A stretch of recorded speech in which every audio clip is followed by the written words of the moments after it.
Wave के बारे में कुछ बेसिक पॉइंट्स लिखो। अब इसमें बहुत डीपली एंटर नहीं करेंगे चैप्टर में क्योंकि मेंस का टॉपिक है, खाली फॉर्मूला बेस है। तो पहले तो इसका सोर्स डिफाइन करिए। Answer will be accelerating charges. If but मत करना कोई भी कि ऐसा क्यों है। हाँ सर बता दो। मतलब इसको क्वेश्चन आंसर फॉर्म में ही पढ़ेंगे कभी। दूसरा बता तो चुके हैं, बट इलेक्ट्रोमैग्नेटिक वेव है तो सेकेंडरी ट्रांसवर्स वेव है।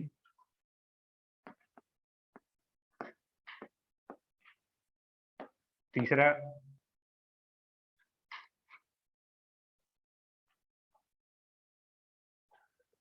इसमें इलेक्ट्रिक फील्ड और मैग्नेटिक फील्ड ये दोनों ऑसिलेटिंग फैक्टर्स होते हैं। Electric field and magnetic field ये फंक्शन होते हैं आपके पोजीशन के और टाइम के। Functions of position and time. वैसे भी जो वेव इक्वेशंस होती है वो स्पेस और टाइम दोनों के फंक्शंस होते हैं।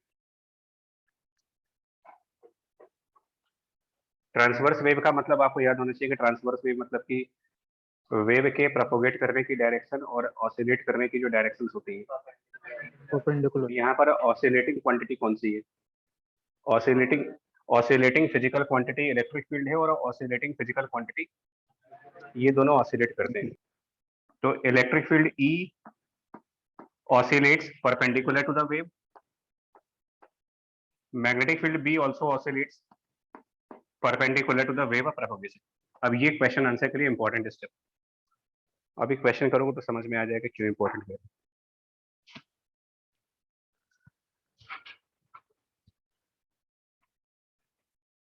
और एक क्वेश्चन मेंस में कंफर्म है इसका।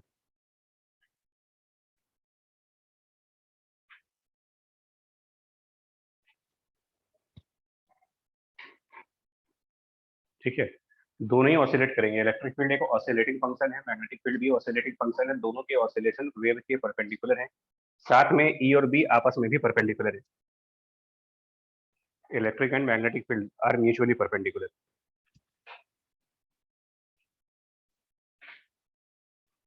E oscillates perpendicular to wave, B oscillates perpendicular to B wave, and E always perpendicular to B, such that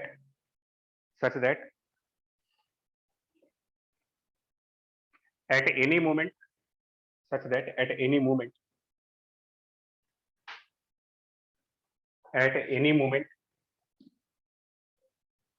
E cross B, E vector cross B vector should be in the direction of traveling of wave, ये बहुत important part है question answer के लिए।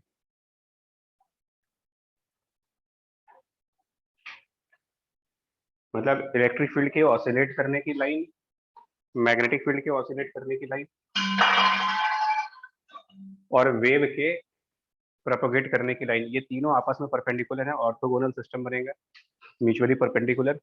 किसी भी time पर electric field और magnetic field का जो क्रॉस प्रोडक्ट होना चाहिए वो वेव की ट्रेवल करने की डायरेक्शन में। और E और B फंक्शंस हैं, वेव के फंक्शंस हैं जो क्लास 11th अगर आप याद करो तो वेव फंक्शंस कुछ इस तरीके से लिख सकते हैं। इलेक्ट्रिक फील्ड E, उसकी maximum value that is amplitude, और वेव का जो फंक्शन था sine of omega T minus K X plus phi naught. तो पहले अगला पॉइंट आप लिख लो, इक्वेशन बाद में लिखना। पहले नेक्स्ट पॉइंट ट्रस्ट मानो 2-3 स्टेप है, 2 ही 3 ऐसे पॉइंट है जिससे अपना आंसर आ जाएगा। एक जो अभी लिखा है वो पॉइंट और दूसरा पॉइंट ये लिखिए। Electric and magnetic field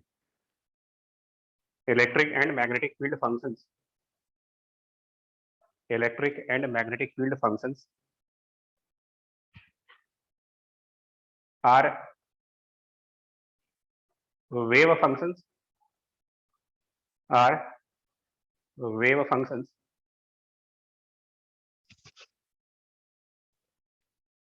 comma of same frequency same phase, same frequency, same phase.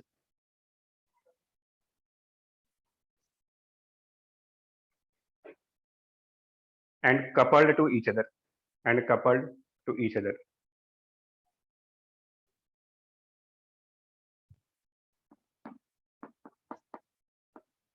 अब ये इक्वेशन लिखोगे,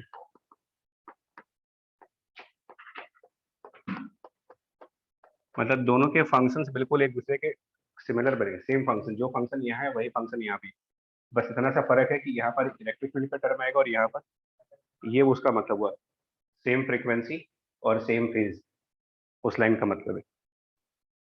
डिफरेंट फंक्शंस कभी नहीं आ सकते, ऐसा नहीं हो सकता कि इलेक्ट्रिक फील्ड किसी और फंक्शन से डिस्क्राइब किया जा रहा हो, मैग्नेटिक फील्ड का फंक्शन कोई और हो। और इसके ऊपर ही ऑब्जेक्टिव क्वेश्चन में ऑप्शंस आते हैं। इस पॉइंट के ऊपर ऑब्जेक्टिव क्वेश्चन के ऑप्शन सेलेक्ट और रिजेक्ट कर सकते हो। Functions can not be different, ये ध्यान रखिएगा, जो ओमेगा यहाँ है वही ओमेगा यहाँ होना चाहिए। अगर इसमें माइनस का साइन है तो मतलब कुल मिलाकर के जो ट्रिग्नोमेट्रिक टर्म है वो दोनों का कॉमन टर्म आएगा। क्लियर हुए थे? जिसका मतलब क्या हुआ कि अगर किसी पर्टिकुलर टाइम पर ये पूरा फंक्शन जीरो आ रहा है, मतलब इलेक्ट्रिक फील्ड की वैल्यू कहीं पर जीरो आई, अगर किसी पर्टिकुलर टाइम पर किसी पर्टिकुलर प्लेस पर स्पेसिफिक टाइम स्पेसिफिक लोकेशन पर अगर मान लिया जाए कि ई की वैल्यू जीरो आ रही है, तो उसी टाइम पर और उसी पॉइंट पर मैग्नेटिक फील्ड की वैल्यू भी जीरो आएगी। मतलब at a particular point in the space and at a particular time, if E is zero, B is also zero. If E is a maximum, then B is also maximum. ये हो गया same phase का मतलब, एक साथ zero होंगे, एक साथ मैक्सिमम होंगे। लिख ले आप चाहे इस लाइन को, और E and B are simultaneously zero and simultaneously maximum. आगे पीछे नहीं चलते हैं, मतलब कोई फेज डिफरेंस नहीं है, लीडिंग लैगिंग का कंसेप्ट नहीं है। They are simultaneously zero and simultaneously maximum.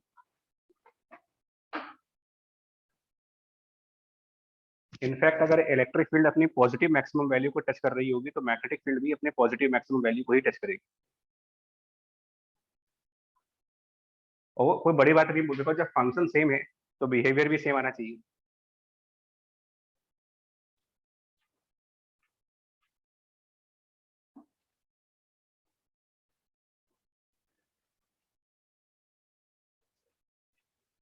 अब थोड़ा सा क्लास 11 का याद करिए, जो साइन फंक्शन के आगे के टर्म होते हैं, हम लोगों ने कहा था कि वेव फंक्शन में वेव को लेकर के ऑलमोस्ट सारी इंफॉर्मेशन आती है हमारे पास। क्लास 11 का थोड़ा सा मैकेनिकल वेव की इक्वेशन रिकॉल करो। ऐसा कुछ नहीं था कि y बराबर a sine omega t minus K x जब था,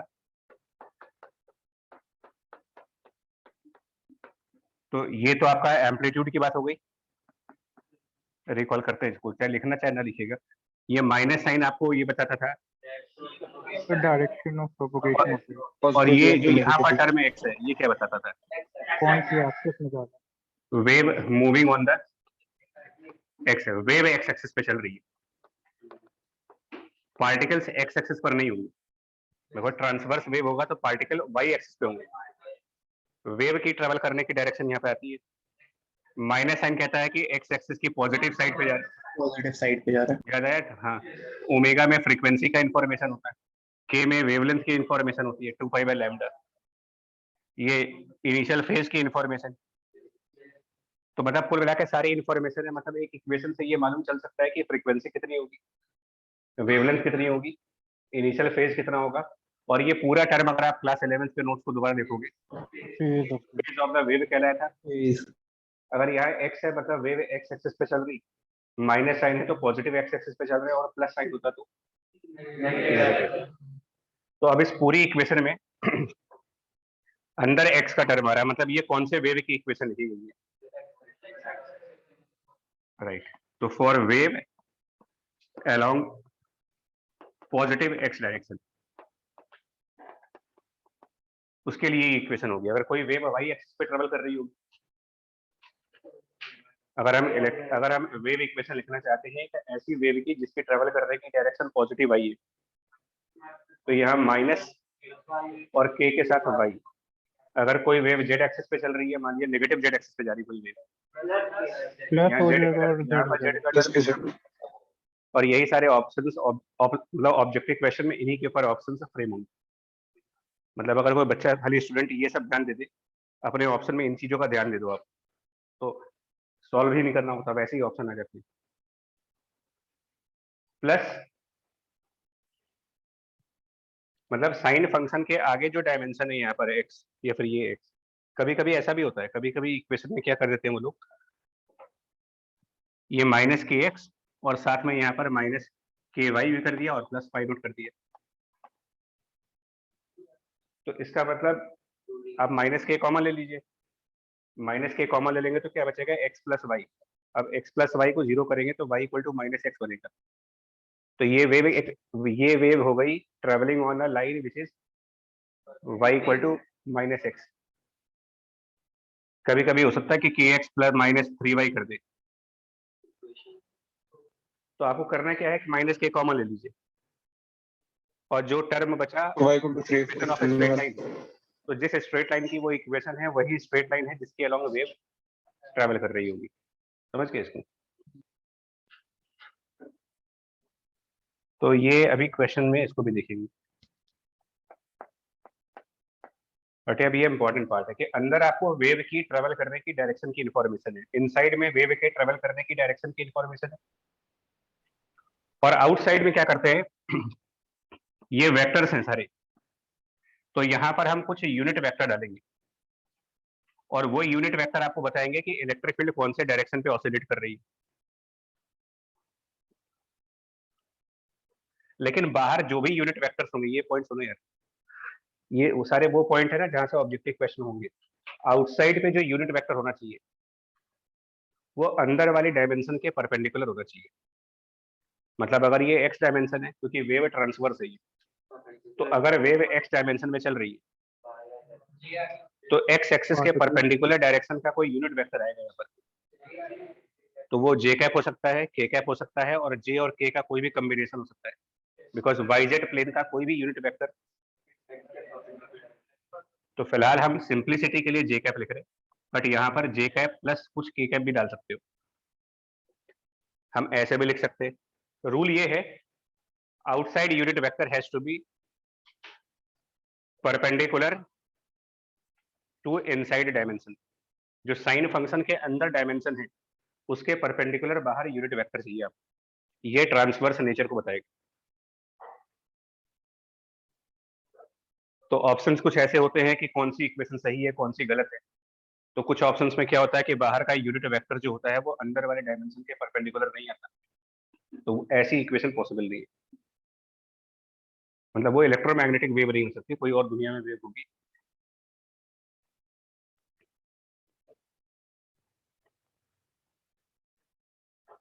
ठीक है, उसके बाद अगर यहाँ पर कोई यूनिट वेक्टर लिखा है, सुनो भी, मान लो ये जे कैप लिख दिया आपने,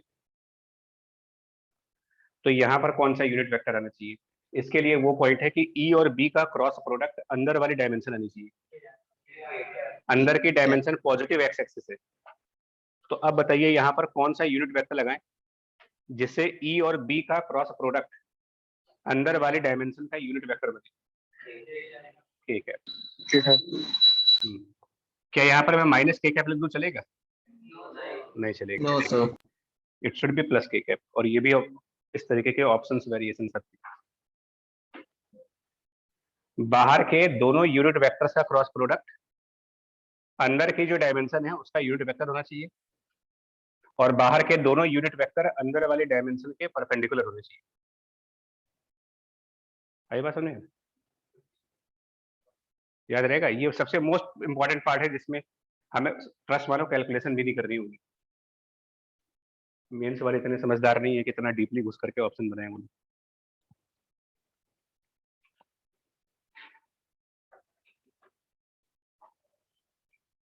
अगर मान लो मैं ऐसे लिखूं, एक ऑप्शन हो गया, सपोज यहाँ पर मैंने या प्लस के एक्स लिखा मैंने अंदर, ये मैं क्वेश्चन आंसर फॉर्म में दे रहा हूँ, यहाँ भी प्लस है।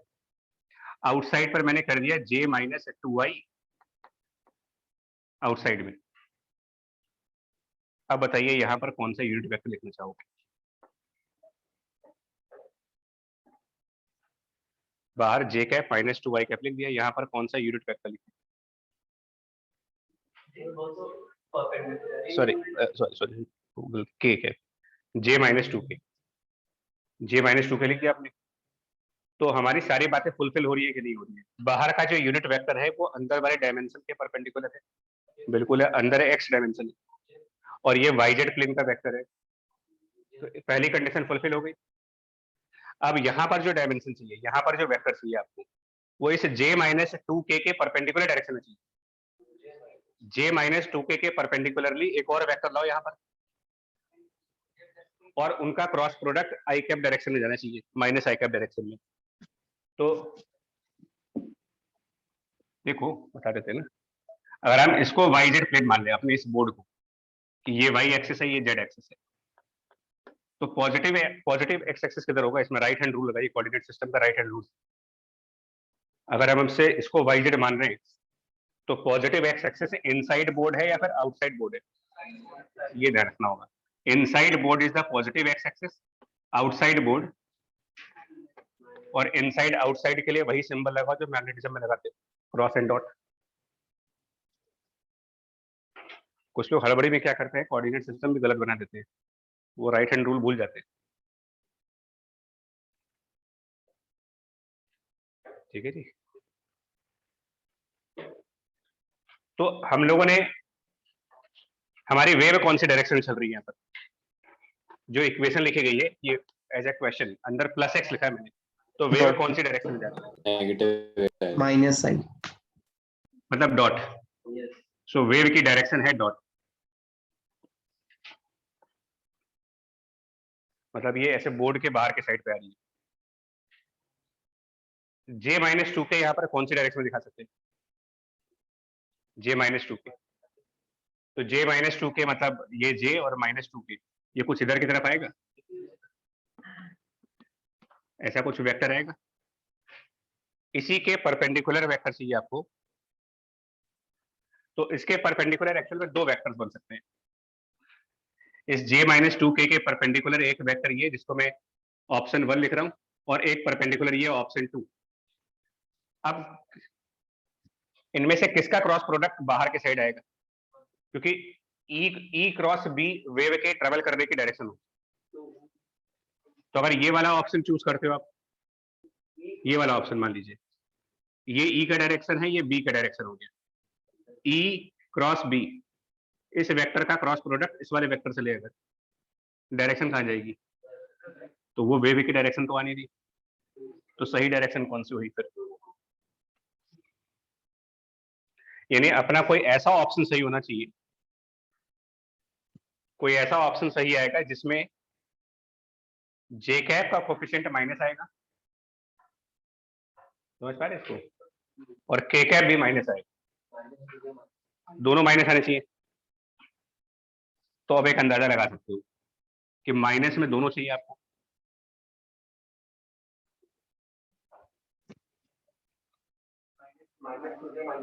और इसके परपेंडिकुलर भी चाहिए, तो ये आएगा माइनस 2j माइनस के। अब ये कैसे एंश्योर हुआ कि ये दोनों परपेंडिकुलर है?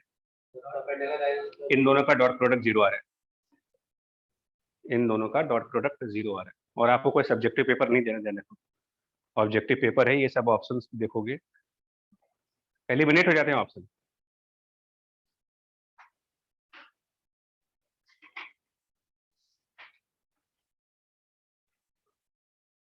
मतलब 70% से ज्यादा क्वेश्चन खाली इक्वेशंस के ऊपर है कि कौन सी इक्वेशन सही है, कौन सी गलत है। और इन इक्वेशंस की करेक्टनेस चेक करने के 2-3 तरीके हैं। एक तरीका, बाहर का यूनिट वेक्टर अंदर वाले डायमेंशन के परपेंडिकुलर है या नहीं है, ये चेक कर लो। ई क्रॉस बी वेव के डायरेक्शन में है या नहीं है, ये चेक कर लिया जाए। और ई और बी में जो यूनिट वेक्टर को यूज किया गया है, ये आपस में परपेंडिकुलर है या नहीं है। ये 3 बातें से वो डॉट प्रोडक्ट 0 आ जाएगा।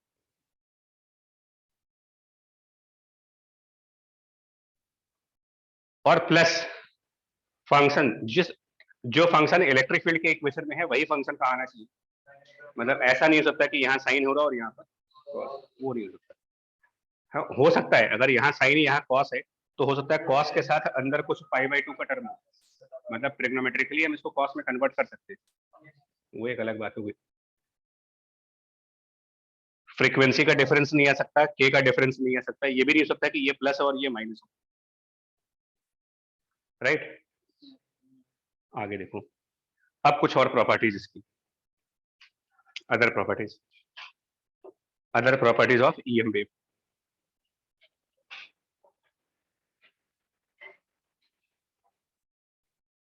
ठीक है जी, नेक्स्ट प्रॉपर्टीज पे जाइए।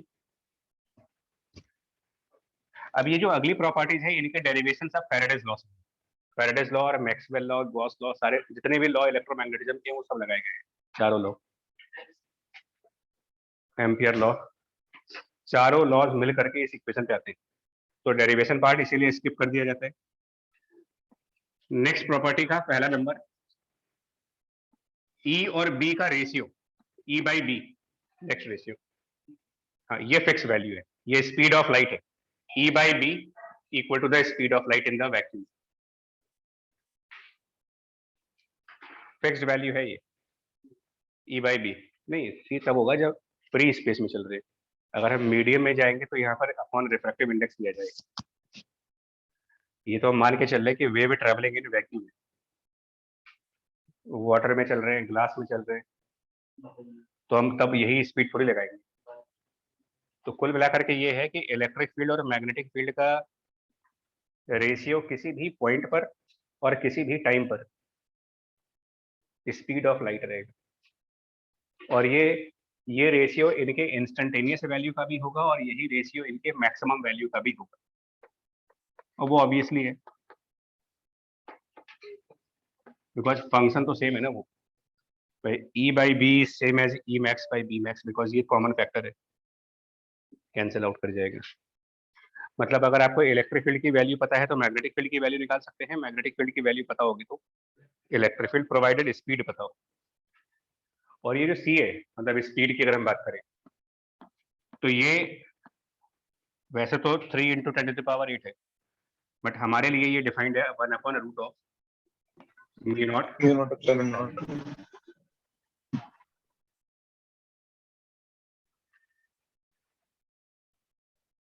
और डेरिवेशन पढ़ना भी नहीं, फिर बता रहे फालतू में टाइम खराब करोगे, कुछ नहीं की जरूरत। उसके अलावा जो speed of light in free space है, इसके अंदर रिलेटिविटी काम नहीं करती है, मतलब कि फ्रेम इंडिपेंडेंट स्पीड है, मतलब स्टेशनरी ऑब्जर्वर और रनिंग ऑब्जर्वर दोनों के लिए आंसर सेम आएगा। जो हमारी क्लासिकल फिजिक्स की रिलेटिविटी है वो काम नहीं करेगी,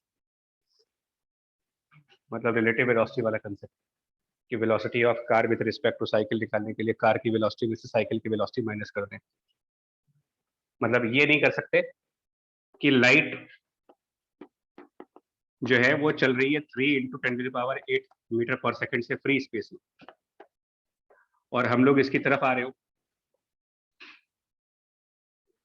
और मान ले हमारे अंदर सुपर पावर है और हमारी स्पीड 2 × 10⁸ मीटर पर सेकंड है। तो क्लासिकल फिजिक्स के हिसाब से इस पर्सन की नजर में लाइट की स्पीड क्या होनी चाहिए? 5, बट ऐसा होगा नहीं। आप चाहे जिस मर्जी स्पीड से चलो, चाहे जिस डायरेक्शन में चलिए, आपकी नजर में लाइट की स्पीड क्या रहनी है? मतलब इंडिपेंडेंट, रिलेटिविटी काम नहीं करती लाइट की स्पीड के ऊपर। वो भी तब नहीं काम करती जब लाइट वैक्यूम में चलती है, मीडियम में चलेगी तो रिलेटिविटी काम करेगी। ये अजीब थ्योरी है इसकी, लाइट का पूरा बिहेवियर अजीब है।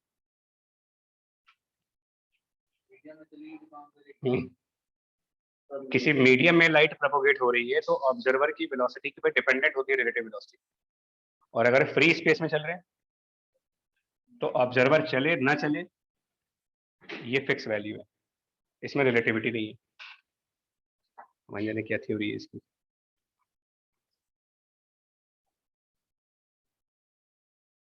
कोई नहीं समझ पाया, साइंटिस्ट भी नहीं समझ पाया कि लाइट है क्या, मतलब इतनी थ्योरीज आ चुकी है इसके बारे में।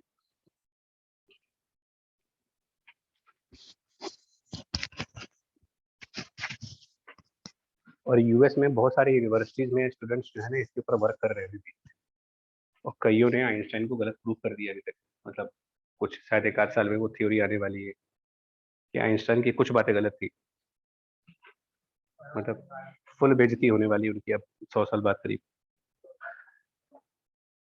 कर लो, क्या करोगे तुम भर के। Sir, our scientific question. हाँ होता है बच्चा, क्लास 1 में ये रखूँ। HCV में ऑब्जेक्टिव क्वेश्चन है इसका, वॉल्यूम 2 अगर किसी के पास होगी तो उसमें ऑब्जेक्टिव क्वेश्चन है इसके ऊपर। लाइव यार, EM वेव तो वॉल्यूम 2 में है ना शायद। चलिए बता दे रहे, EM वेव वॉल्यूम 2 में है,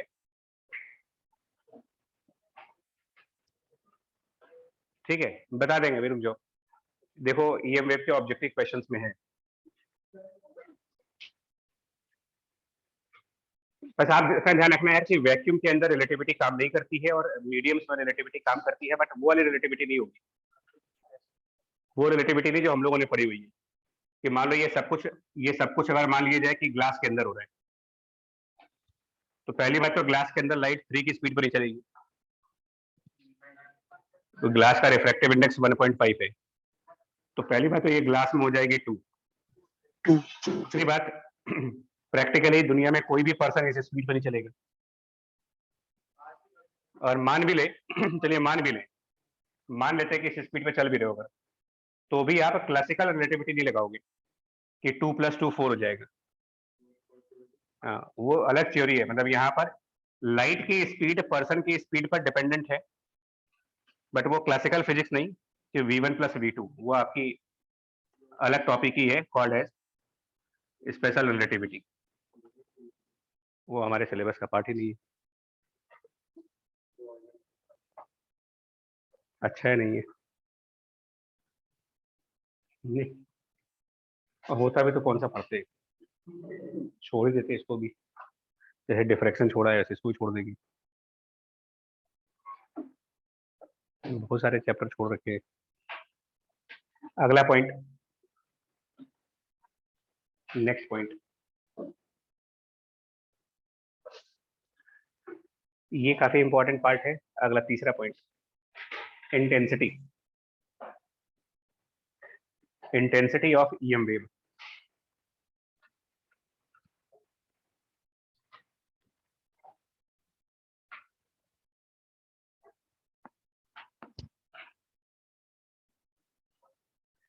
इसमें इलेक्ट्रिक और मैग्नेटिक फील्ड है, जरा रिकॉल करो।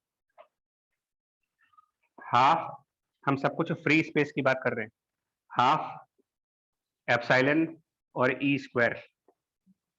इलेक्ट्रोस्टैटिक रिकॉल करिए, एनर्जी पर यूनिट वॉल्यूम है, ये एनर्जी ऑफ इलेक्ट्रिक फील्ड है, energy of electric field per unit volume, half B² by μ0, energy of magnetic field per unit volume, और light के अंदर दोनों ही वेव है, तो इन दोनों का समेशन कर दें, ये कहलाएगी आपकी energy density, energy density of electromagnetic wave is density of energy of electric field plus density of energy of magnetic field, जो दोनों प्रीवियस चैप्टर्स में हो चुके थे।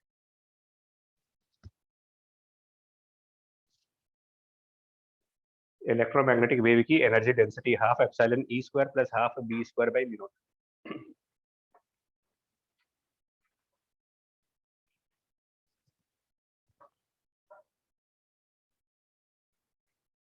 बट E और B जो है वो कांस्टेंट वैल्यूज नहीं है इसमें, है ना, ये तो ऑसिलेट करने वाली चीजें।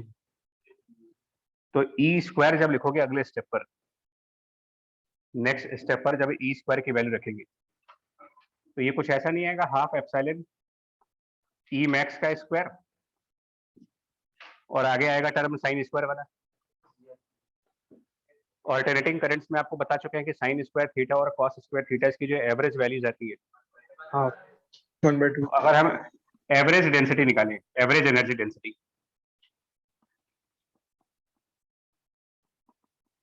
तो this is half epsilon E मैक्स², आगे sin² ω t माइनस kx वाला टर्म आएगा, जिसकी एवरेज वैल्यू हाफ, तो ये 1/2 से क्या बन जाएगा, 1/4। सिमिलरली मैग्नेटिक फील्ड के साथ भी ऐसे ही होगा, तो ये हो जाएगा B मैक्स² बाय 4 μ0, इसमें भी हाफ का टर्म आएगा।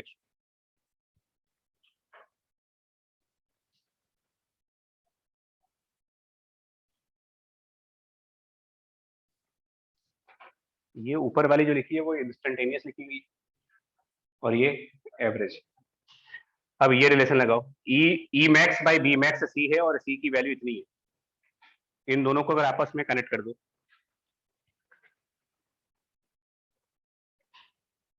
फर्स्ट और सेकंड इक्वेशन अगर आपस में मिलाई जाए, देखो तो ये बन जाएगा तुम्हारा E max upon B max 1/√ऑफ, आ जाएगा। दोनों साइड अगर स्क्वायरिंग कर ले तो शायद आप ये प्रूफ कर सकते हो कि epsilon E max square is same as B max square by mu naught. इस इक्वेशन का स्क्वायर करके देख लो, इसकी स्क्वायरिंग कर ले और क्रॉस मल्टीप्लीकेशन करके देख ले, तो ये प्रूफ हो जाता है कि epsilon into E max square is same as B max square by mu naught. यानी कि एनर्जी डेंसिटी में जितना कंट्रीब्यूशन इलेक्ट्रिक फील्ड का है उतना ही कंट्रीब्यूशन मैग्नेटिक फील्ड का भी है। दोनों फील्ड एनर्जी में इक्वल कंट्रीब्यूशन प्रोवाइड कर रहे हैं।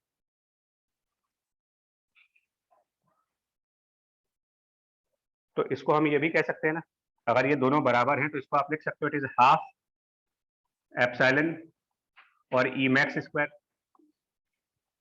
Both the terms are equal. या फिर इसको हम ये भी लिख सकते हैं कि half B max square by mu naught, दोनों में से कोई भी चीज लिख सकते हैं, बट मोस्टली प्रेफर किया जाता है इलेक्ट्रिक फील्ड को। ज्यादातर बुक्स में या ज्यादातर क्वेश्चंस में आंसर जो आता है वो इलेक्ट्रिक फील्ड के फॉर्म में ही आते हैं।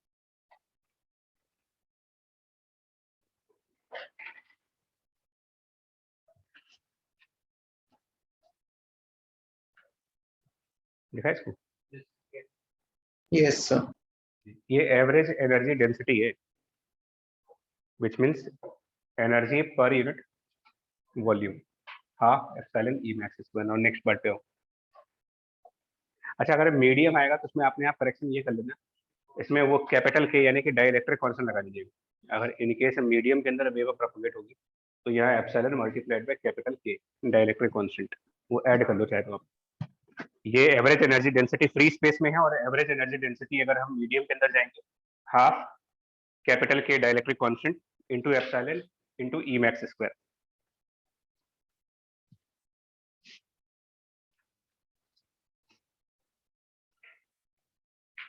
और देखते हैं आगे।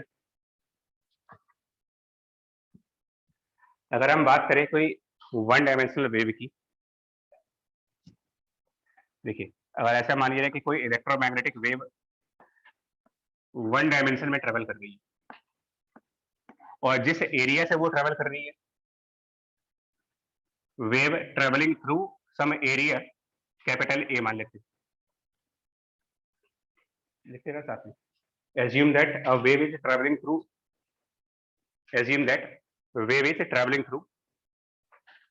area capital A। इसको हम वेव फ्रंट एरिया भी बोलेंगे। हम फिलहाल पैरेलल वेव का केस ले रहे, तो पैरेलल वेव की वेव फ्रंट याद करो कैसी होती है अगर वेव पैरेलल चल रही है तो। सोर्स की वेव भी हो सकती है, पॉइंट सोर्स की वेव होती तो वेव फ्रंट का जो एरिया बनेगा एक स्फीयर का एरिया बनेगा, लाइन की वेव होगी तो सिलेंडर का एरिया बनेगा। तो कैपिटल ए मतलब कि वेव फ्रंट का एरिया, ठीक है। और अगर फ्री स्पेस में चलेंगे तो वेव की चलने की स्पीड क्या रखोगे? अगर वेव फ्री स्पेस में चल रही है तो इसके ट्रेवल करने की, ठीक। अगर ये मान के चले कि वेव प्रोपगेशन में एरिया चेंज नहीं कर रहा है, मतलब ये वेव जब ट्रेवल करके आगे बढ़ेगी तो आगे भी उतने ही एरिया से ट्रेवल करेगी जितने एरिया से पहले ट्रेवल करके आई थी। मतलब यही पैरेलल वेव का केस बनेगा ना, क्या पॉइंट सोर्स की वेव भी प्रोपोगेट करने पर सेम एरिया मेंटेन रखेगी? हाँ। फिलहाल तो हमने ये माना है कि वेव ट्रेवल करते वक्त जिस एरिया से वेव ट्रेवल हो रही है वो एरिया यहाँ और यहाँ पर सेम,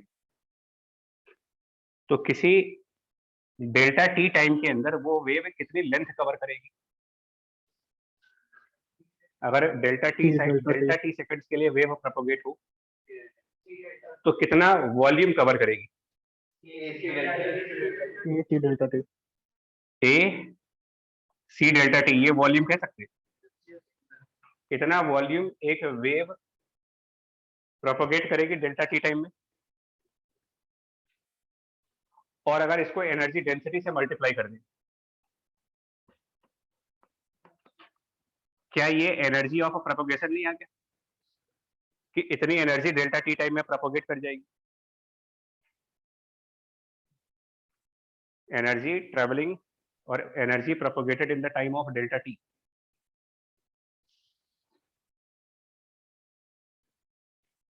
और इसको अगर हम डेल्टा टी से फिर डिवाइड कर दें, मतलब ये निकाले कि एनर्जी प्रोपोगेटेड पर सेकंड कितनी आएगी, क्या मिल जाएगी? Power of the wave, power of electromagnetic wave.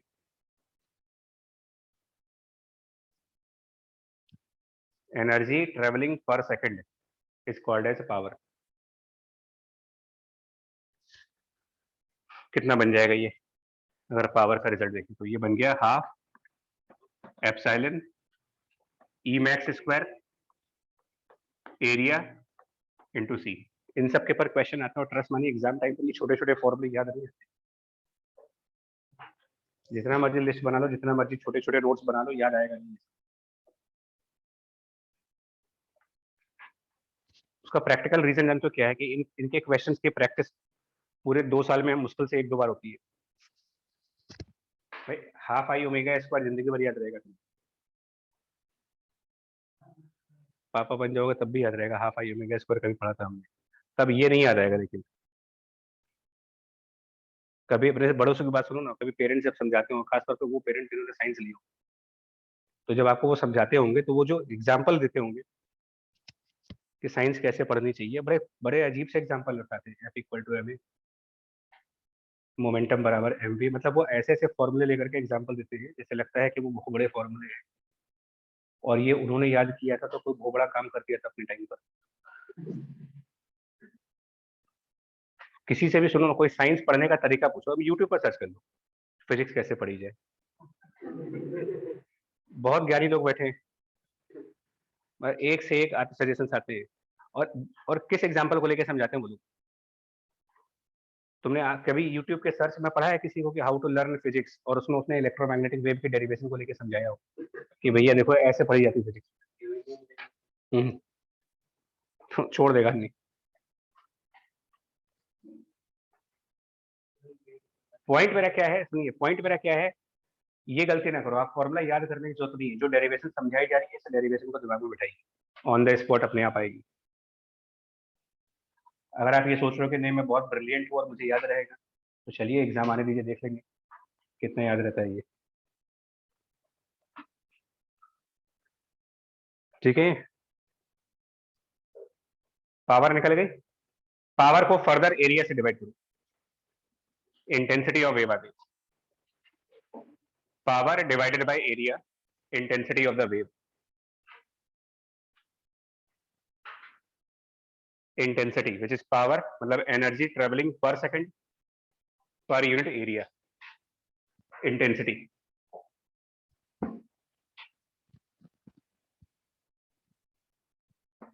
Capital I note करें अगर, तो half epsilon E max square into c. क्या इसको एनर्जी डेंसिटी इंटू स्पीड नहीं कह सकते? Average energy density into speed becomes intensity. और इसी इंटेंसिटी को ये वेव थ्योरी चल रही है, यही इंटेंसिटी जब मॉडर्न फिजिक्स में पढ़ते थे, फोटोन थ्योरी,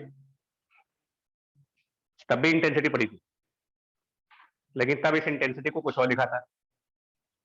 तब इसको वन डायमेंशनल वेव के केस में, वन डायमेंशनल वेव के केस में तब इसको लिखा गया था NHF, जिसमें n है तो है number of photons travelling per second per unit area. n gives number of photons travelling per second.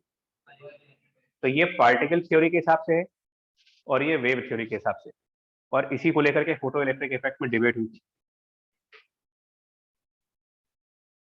Particle theory में इंटेंसिटी फ्रीक्वेंसी पे डिपेंडेंट है, वेव थ्योरी में फ्रीक्वेंसी का कोई जिक्र है नहीं, यहाँ पर कहीं पर फ्रीक्वेंसी का कोई रोल नहीं। आप समझ गए आपको कि थ्रेशोल्ड फ्रीक्वेंसी के नीचे जब फोटो इलेक्ट्रिक इफेक्ट नहीं हुआ था, तो अब कौन सी थ्योरी इसमें से सही है? ये वाला। अभी रिसेंटली एक पेपर में किसी ने डाउट पूछा था कि अगर एक लाइट की इंटेंसिटी और फ्रीक्वेंसी दोनों डबल कर दी जाए तो नहीं, हाँ, इंटेंसिटी और फ्रीक्वेंसी दोनों डबल कर दी जाए तो ऑप्शन था कि सैचुरेशन करंट ऑलमोस्ट सेम रहेगी,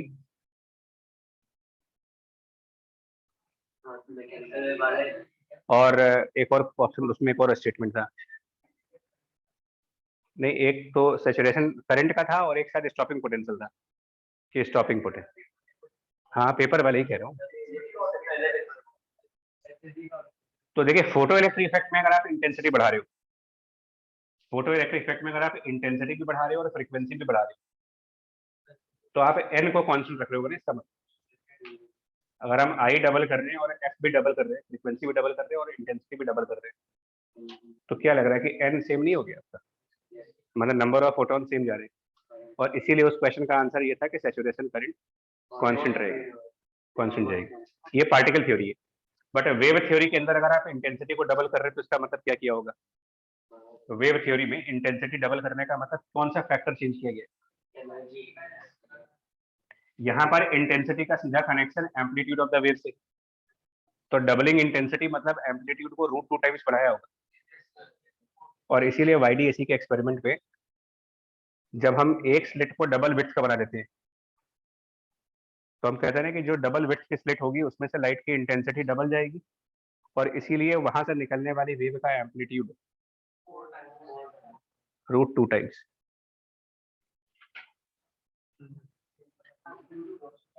वाईडीएसी से कनेक्ट करो जरा इन चीजों को। वाईडीएसी में आप इंटेंसिटी को वेव थ्योरी से रिलेट करते हो और फोटो इलेक्ट्रिक इफेक्ट में इंटेंसिटी को पार्टिकल थ्योरी से देखते हो।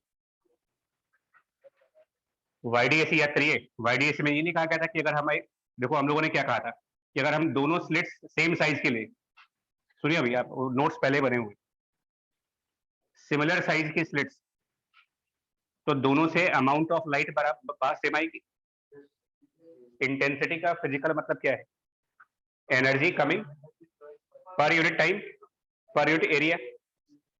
इस वाले स्लिट से 1 सेकंड के लिए जितनी एनर्जी आएगी, क्या दूसरे वाले स्लिट से कुछ ज्यादा आ जाएगी अगर आइडेंटिकल स्लिट्स हुई है और सोर्स आइडेंटिकली प्लेस हो? तो इसीलिए दोनों तरफ से सेम इंटेंसिटी आएगी, यानी जिस एम्पलीट्यूड की वेव यहाँ से निकलेगी उसी एम्पलीट्यूड की वेव। बट अगर आप एक स्लिट को थोड़ा सा वाइड बना दो, इससे डबल एरिया यहाँ पर, तो इसमें से डबल अमाउंट ऑफ लाइट आएगी। जब डबल अमाउंट ऑफ लाइट आएगी तो मतलब आई डबल होगी। आई जब डबल हो रहा है तो ये डबल थोड़ी हो रहा होगा, √2 मतलब अगर नैरो वाले स्लिट की वेव का एम्पलीट्यूड ए है तो वाइड वाले स्लिट की वेव का एम्पलीट्यूड a√2 होगा। ठीक है जी, चलिए आगे बढ़ो। ये डिफरेंस ध्यान रखना, चैप्टर कौन सा पढ़ रहे हो उस हिसाब से फॉर्मूला। वाईडीएसी के अंदर अगर इंटेंसिटी को लेके कोई क्वेश्चन है तो ये वाला फॉर्मूला, फोटो इलेक्ट्रिक इफेक्ट में अगर इंटेंसिटी को लेके क्वेश्चन है तो फिर ये वाला फॉर्मूला। दोनों अलग अलग चैप्टर्स में अलग अलग फॉर्मूले।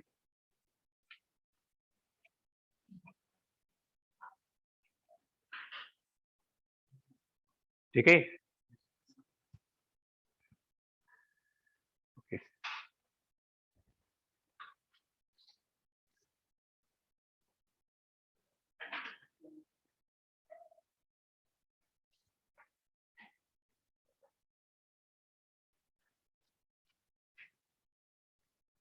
आगे बढ़ो इसको, क्वेश्चन लिखो।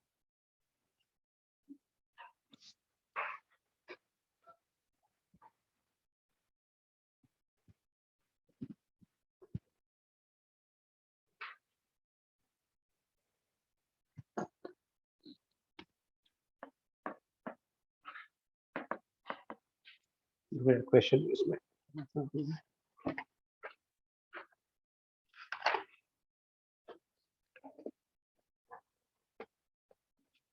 देखो, a point source of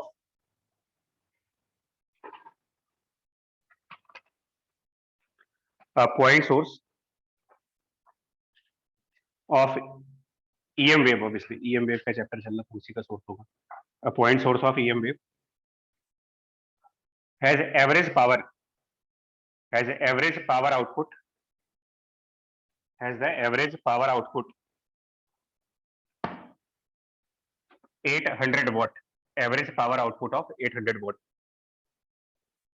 800 watt का point source.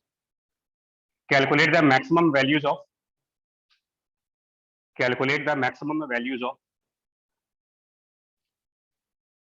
E and B. Calculate the maximum values of E and B at 3.5 meter from the source. At 3.5 meter from the source.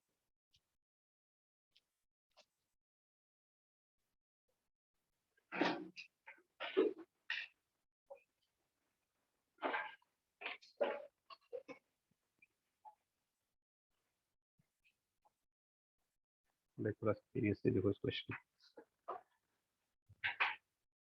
Power given है, source का nature दिया question में, कौन सा nature, मतलब ये point source है कि लाइन सोर्स है कि किस, ये बड़ा की वर्ड है क्वेश्चन का। पॉइंट सोर्स इंपॉर्टेंट है, किस टाइप की वेव फ्रंट होती है, पावर दिया है, वो भी एवरेज पावर दिया है।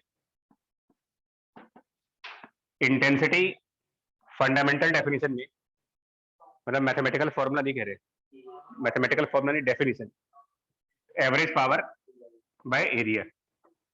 मैं यहाँ पर बोल रहा था कि एरिया आप वेव फ्रंट का चूज करेंगे, ये पॉइंट सोर्स है।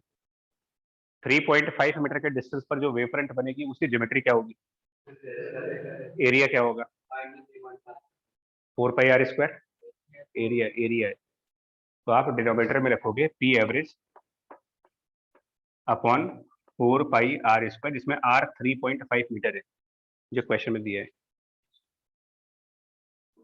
अगर यही लाइन सोर्स होता, एक लाइन सोर्स होके जिसकी लेंथ l होती मान लीजिए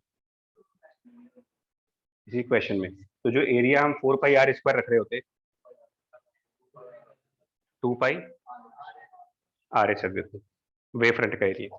और जस्ट नाउ इंटेंसिटी के बारे में पढ़ा गया है, half epsilon E max square into सी। अब ये निकाल करके यहाँ से ई मैक्स आएगा।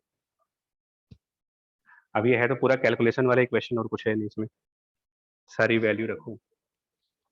r 3.5 मीटर है, एवरेज पावर गिवन है, एप्सिलॉन वगैरह की वैल्यू रखोगे।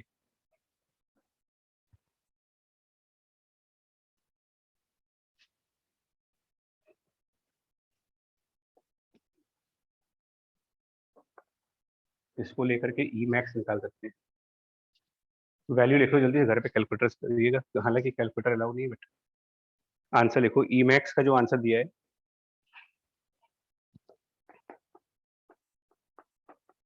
62.6 वोल्ट पर मीटर, 62.6 वोल्ट पर मीटर।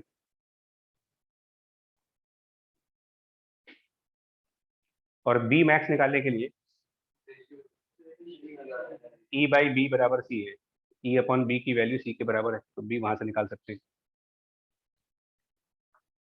मतलब बी मैक्स निकालना होगा तो पहले ई मैक्स निकालेंगे, फिर E max divided by small C, जो लाइट की स्पीड है। और इसका आंसर है 2.09 और इंटू 10⁻⁻⁷ टेस्ला आएगा ना यार ये, 2.09 इंटू 10⁻⁻⁷।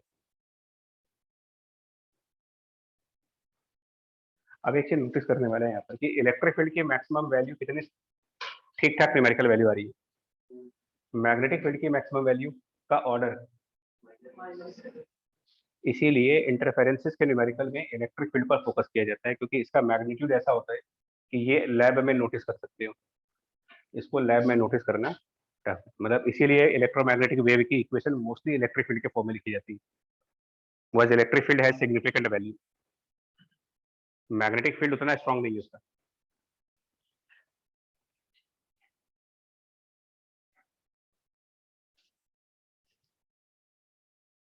समझ पाए इसको, रीजन की हम इलेक्ट्रिक फील्ड को ही क्यों प्रेफर करते हैं हमेशा, तो उसका आंसर है कि मैग्नेटिक फील्ड को प्रेफर कर भी लेंगे तो क्या कर लेंगे, -7 की ऑर्डर की वैल्यू। अब ये कह सकते हो कि पावर बहुत कम है इसकी, तो 800 की जगह 8000 कर लो। अगर हम यहाँ 8000 भी कर लें या फिर 80,000 पावर कर लें, 80,000 वोट, तो इलेक्ट्रिक फील्ड तो 10 टाइम्स बढ़ेगी, ये 626 हो जाएगी। और ये -7 की जगह -6 होगी।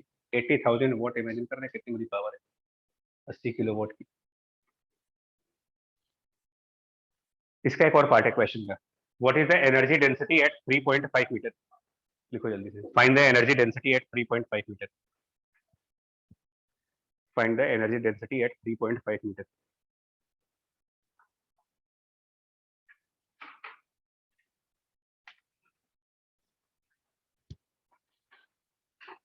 ये भी हो जाएगा इसमें सही डायरेक्ट।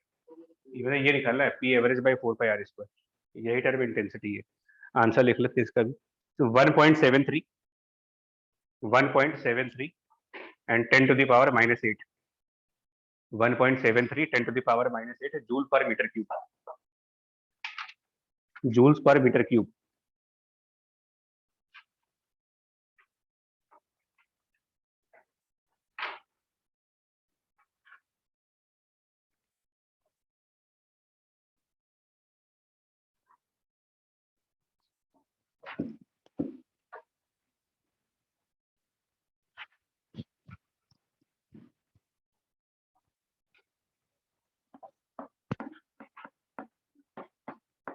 ये हेडिंग लिखो जल्दी से,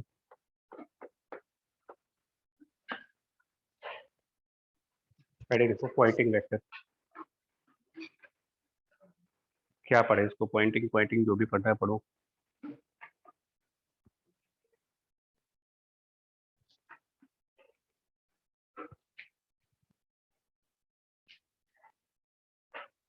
ये डिफाइंड है, मतलब इसको नॉर्मली कैपिटल एस से डिनोट करते हैं। It is defined as E cross B upon mu naught, just इसकी definition, defined as E cross B divided by mu not. और actually E cross B by mu not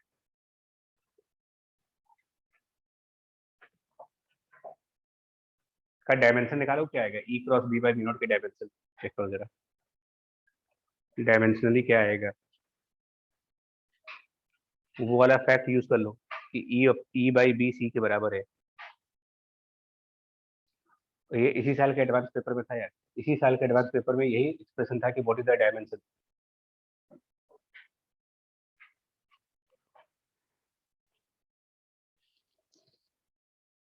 इतना time ना लगाओ। B को in terms of ई क्या लिखोगे, B को in terms of ई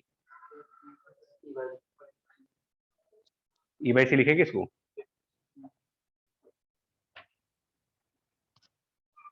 तो ये क्या बन जाएगा, E square by mu naught into C. किस चीज की, ये डायमेंशनली क्या हो गया। तो तेज बोलो यार, तो कथा थोड़ी सुन रहे हो भाई बैठ के, एक एक लाइन लिख रहे हो यहाँ पर।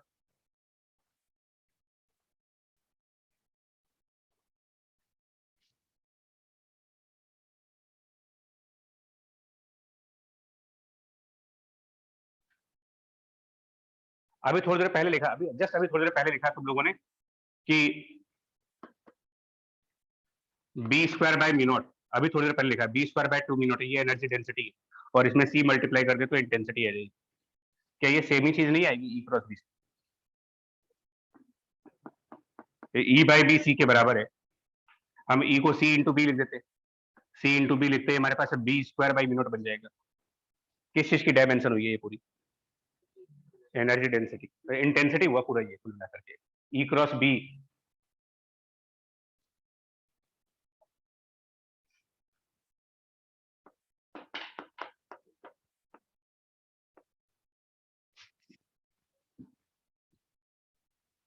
मरे वो बैठे हो तुम लोग, बिल्कुल लग रहा है बोझ पे।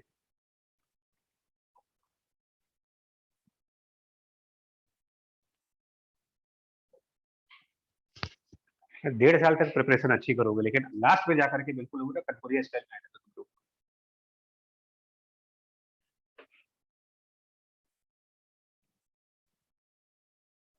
ना फाइट करने की स्पिरिट होती है, ना टॉप 100 की कोई ड्रीम है, ना मेरे को 300 में 300 लाने का कोई ड्रीम है इस तरीके का। अड़ोसी पड़ोसी को देख करके पढ़ाई कर रहे हो कि साले उसके 150 आगे मेरे 160 आगे बहुत हो गए।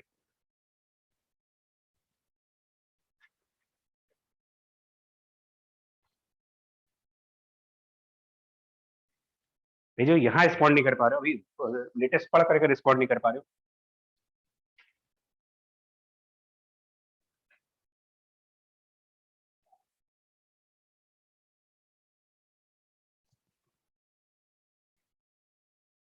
मीठी मीठी बातें करते रहो तुम लोगों से, तो बड़ा अच्छा लगता है।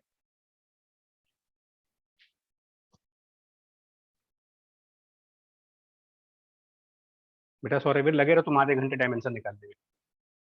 ठीक है, आधे घंटे का क्वेश्चन है कि तुम डायमेंशन निकालोगे। एक डायमेंशन निकालने में हम 15 मिनट लगाएंगे एग्जाम में।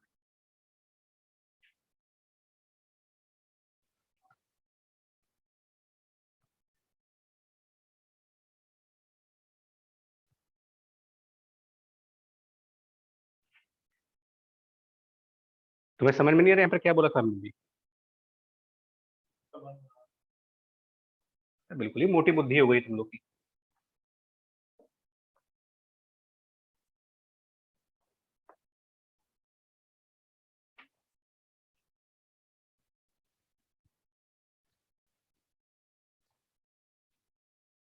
इसकी अगर हम ई क्रॉस बी निकालें और एवरेज वैल्यू निकालें,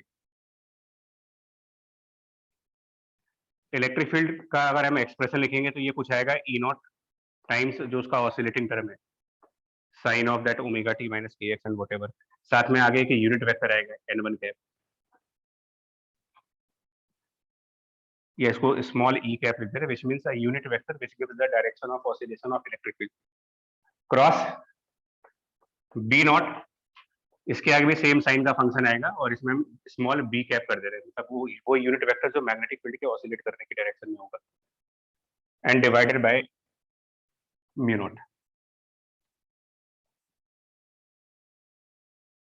मतलब जितना तुम लोग को ऑब्जेक्टिव ट्रैक दे रहे हैं उतना ही लेंदी लेंदी मेथड में घुसे पड़े।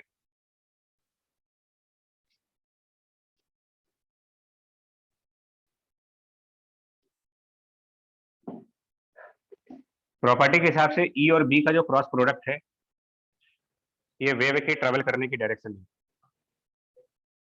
मतलब पॉइंटिंग वेक्टर की डायरेक्शन वही होती है जो वेव की डायरेक्शन होती है। पहला पॉइंट आ गया, Poynting vector is in the direction of wave propagation, क्योंकि ये ई क्रॉस बी से आ रहा है।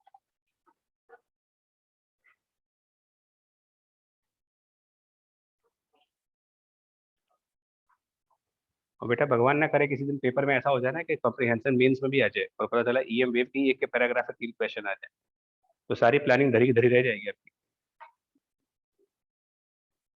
25 में 15 क्वेश्चन आ जाएंगे, मान लो सेमी कंडक्टर और ईएम वेव के लेके बैठे रहना, रोटेशनल और ये सब।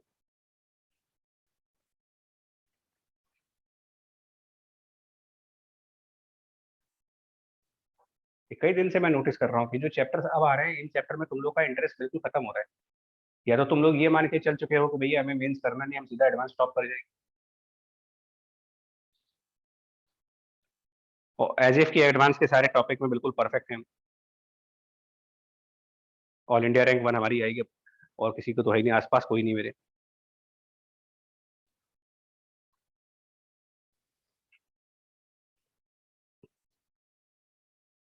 ई क्रॉस बी का डायरेक्शन वेव की डायरेक्शन ना हो। अगर हम इस पॉइंटिंग वेक्टर का मॉडुलस फाइंड करें, इधर मॉड लगा दे, ई क्रॉस बी का मॉड, दोनों परपेंडिकुलर वेक्टर से, यूनिट वेक्टर से परपेंडिकुलर से, A cross B defined as A B sine theta. क्या आएगा मॉड, मॉड ऑफ, मतलब ये इसका mod, mod of E cap cross B cap 1 आएगा। E and B both are unit vector, दो परपेंडिकुलर यूनिट वेक्टर के cross cross product का जो मैग्नीट्यूड आएगा, और बाकी बचेगा E nought into B nought. तो अगर हम मॉड ऑफ एस निकालें और उसमें भी उसकी एवरेज वैल्यू निकालें, तो E naught B naught divided by B naught, और ये साइन स्क्वायर बन जाएगा। और वो फैक्ट यूज करें कि E by B small c था, तो ये बन जाएगा हाफ एप्सिलॉन या फिर half B nought square by mu not.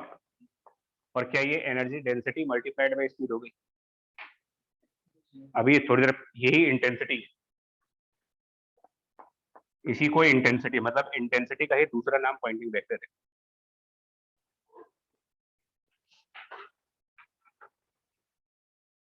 Poynting scientist का नाम था जिन्होंने इसको डिस्कवर किया था, उन्होंने कहा था कि इंटेंसिटी को हम इलेक्ट्रिक और मैग्नेटिक फील्ड की क्रॉस प्रोडक्ट के फॉर्म में भी लिख सकते हैं।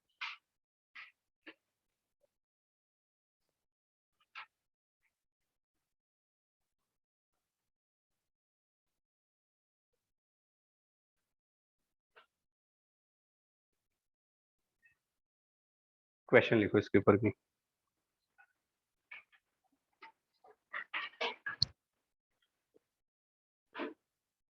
along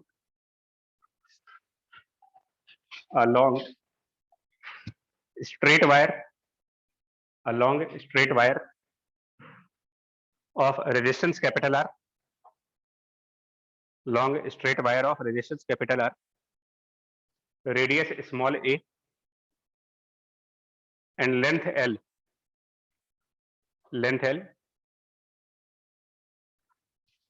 carries a constant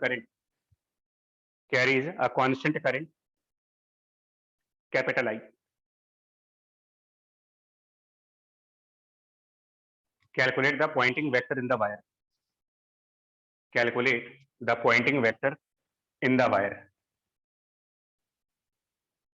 देखो पॉइंटिंग वेक्टर की डेफिनेशन नॉन इलेक्ट्रोमैग्नेटिक वेव के केस में भी की जा सकती है। पॉइंटिंग वेक्टर की अपनी एक इंडिपेंडेंट डेफिनेशन है। ये अलग बात है कि इलेक्ट्रोमैग्नेटिक वेव के केस में ये और इंटेंसिटी सेम आ जाते हैं, बट ये एक सेपरेट डेफिनेशन है। इंटेंसिटी नहीं बोल रहा हूँ मैं, कह रहा पॉइंटिंग वेक्टर का इंटेंसिटी नहीं है, सेपरेटली डिफाइंड किया गया है E cross B by V0। अगर हम ऐसे मान लें कि हमारे पास एक सिलेंड्रिकल वायर है और डायरेक्शन ऑफ करंट उसमें कुछ इस तरीके से दी गई है। ओम्स लॉ फॉलो करते पहले, किधर होगा electric field J equals to sigma into E वाला concept, direction of electric field in this wire. अच्छा, करंट की डायरेक्शन दी गई है। इलेक्ट्रोडायनेमिक्स है तो इलेक्ट्रिक फील्ड ओम्स लॉ से ही आएगा। इलेक्ट्रोस्टैटिक होता तो गॉस लॉ यूज करते। तो डायरेक्शन ऑफ इलेक्ट्रिक फील्ड जो करंट की डायरेक्शन हुई, यही ओम्स का स्टेटमेंट है कि करंट और इलेक्ट्रिक फील्ड सेम डायरेक्शन में जाएंगे। Magnetic field in this wire, Biot Savart law. अगर हम इसके सरफेस पर निकालें, ये यहाँ कहीं निकालें, तो डायरेक्शन ऑफ मैग्नेटिक फील्ड, एक लॉन्ग वायर की magnetic field line circular line होती है। करंट की डायरेक्शन के हिसाब से अगर हम फिंगर घुमाएंगे तो कुछ इस तरीके की सर्कुलर मैग्नेटिक फील्ड लाइंस आएंगी। तो E और B वेक्टर क्या इस वायर में परपेंडिकुलर वेक्टर नहीं है। देखिए इस वायर से कोई इलेक्ट्रोमैग्नेटिक वेव नहीं बाहर आ रही, बिकॉज अगर करंट कांस्टेंट है तो कोई चार्ज एक्सेलरेट तो कर नहीं रहेगा। बट स्टिल क्वेश्चन बन सकता है इलेक्ट्रिक फील्ड B,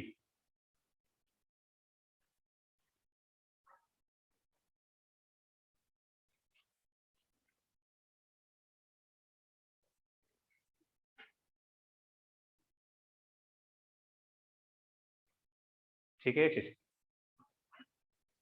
सरफेस पे है, हम लोग वायर के सरफेस की बात कर रहे हैं। अच्छा, अगर करंट यूनिफॉर्मली डिस्ट्रीब्यूटेड हो, नोटिस करना एक सेकेंड, करंट की वैल्यू अगर यूनिफॉर्मली डिस्ट्रीब्यूटेड है तो जो करंट डेंसिटी होगी वो कांस्टेंट आएगी इस केस में। सरफेस पर अगर आप E क्रॉस B निकालो कौन सी डायरेक्शन में जाएगा इस फिगर के हिसाब से, थोड़ा सा इमेजिनेशन होगा, क्योंकि ये जो लाइन ऑफ मैग्नेटिक फील्ड है वो सर्किल है। तो एक्चुअल में इस पॉइंट पर, जो ऊपर वाला पॉइंट है, यहाँ पर मैग्नेटिक फील्ड बोर्ड के बाहर की साइड आ रहा होगा और E आपको दिखा रखा है E क्रॉस B।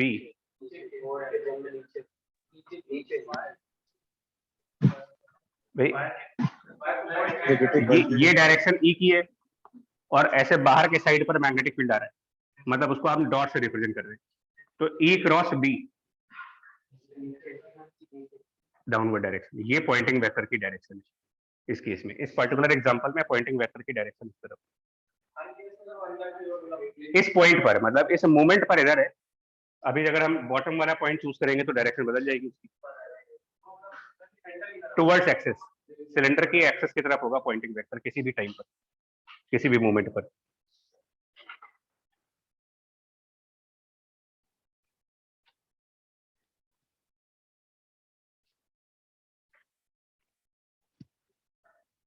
अब इसकी वैल्यू कितनी आएगी वो निकाल।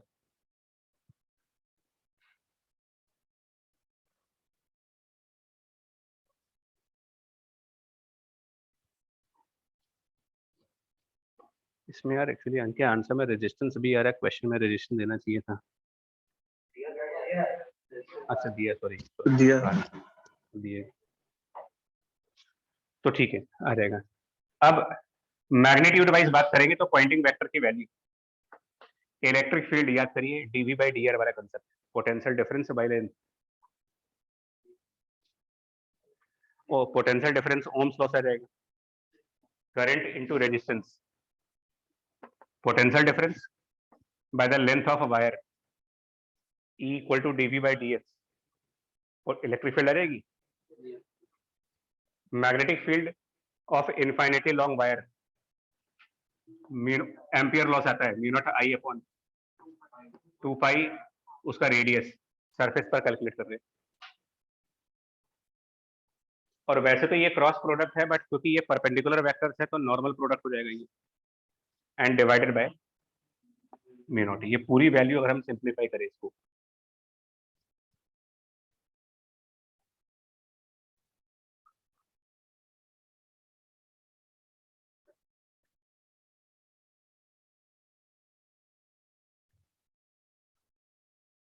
मतलब कटकुट के जो भी आंसर आ जाइए इन टर्म्स ऑफ म्यू नॉट वगैरह आएगा। एक्चुअली आंसर जो है वो करंट के फॉर्म में है, रेजिस्टेंस के फॉर्म में, और एरिया के फॉर्म, मतलब उसके डायमेंशंस के फॉर्म में कुल मिलाकर के। भाई जो क्वेश्चन में आपको किन किन चीजों का डेटा दिया था, रेजिस्टेंस का दिया था, तो जो जो क्वेश्चन में दिया उसी के हिसाब से आंसर आ रहा। हालांकि इन्होंने इसको रिप्रेजेंट कुछ और किया हुआ है अपने ऑप्शन में, इन्होंने लिखा हुआ है इसको I square R upon curve surface area. Yes, sir. देखो नीचे 2 पाई ए एल का टर्म आ रहा है, which is the curve surface area of the wire, तो I square R by total area. इसके थ्रू जानते हो क्या समझाना चाह रहे हैं? आई स्क्वायर आर का फिजिकल मतलब क्या है? Heat loss. मतलब rate at which thermal energy heat produce हुई है, और उसके अंदर लेटरल कर्व सरफेस एरिया ने का क्या मतलब है? वो ये समझाना चाह रहे थे कि जो वायर है उसमें भी ईएम वेव का प्रोपोगेशन होता है, और करंट कैरिंग वायर के आसपास इलेक्ट्रोमैग्नेटिक वेव होती है जिसका डायरेक्शन रेडियली इनवर्ड हो, मतलब wave are travelling, electromagnetic wave ऐसे ट्रेवल होती है। तो वो वेव कितने एरिया से ट्रेवल कर रही है आप बताओ? अगर इलेक्ट्रोमैग्नेटिक वेव रेडियली अंदर की तरफ आ रहे हैं तो टोटल एरिया कितना हुआ जहां से ये वेव क्रॉस कर रही है? तो एनर्जी डेवलप्ड पर सेकंड आई स्क्वायर आर, और एरिया जिसके थ्रू वो प्रोपोगेट हो रहे हैं क्या बना ये? इंटेंसिटी। तो पॉइंटिंग वेक्टर अल्टीमेटली इंटेंसिटी ही बनेगा। हाँ, फ्यूज वायर का यही कंसेप्ट है, फ्यूज वायर में यही चीज थी, और ये इलेक्ट्रोमैग्नेटिक वेव के फॉर्म में रेडिएट होता है, और इसीलिए इसको क्या कहा जाता है? अब ये उसका थर्मल फिजिक्स का पार्ट है, स्टीफन लॉ। स्टीफन लॉ कहता है कि अगर कोई एनर्जी वेव के फॉर्म में जाएगी, इलेक्ट्रोमैग्नेटिक वेव के फॉर्म में, तो उसका अपना एक फॉर्मूला होता है, sigma and temperature to the power 4। इसी से हमने फ्यूज वायर के लिमिटिंग करंट्स कैलकुलेट किए थे, एक फ्यूज वायर मैक्सिमम कितनी करंट सस्टेन कर सकता है।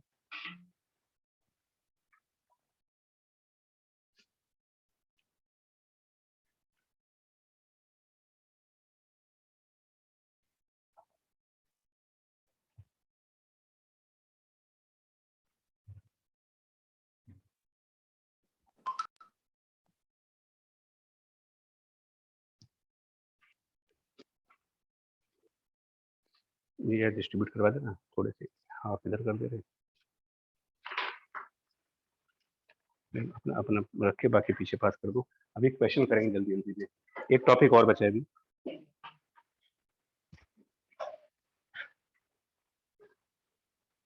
और ये चैप्टर वो बच्चे तो खास तौर पे ध्यान दे भाई जिनका मेन चैप्टर जिनके वीक है, वो इन चैप्टर के थ्रू सेलेक्ट हो सकते हो।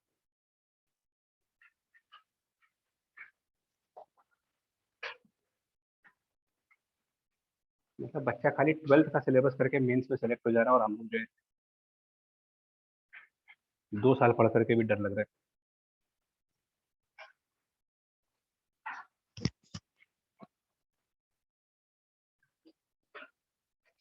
ठीक है, अभी इसके क्वेश्चन करेंगे। एक और लास्ट टॉपिक लिखो इसी में, इलेक्ट्रोमैग्नेटिक वेव का, रेडिएशन फ्रॉम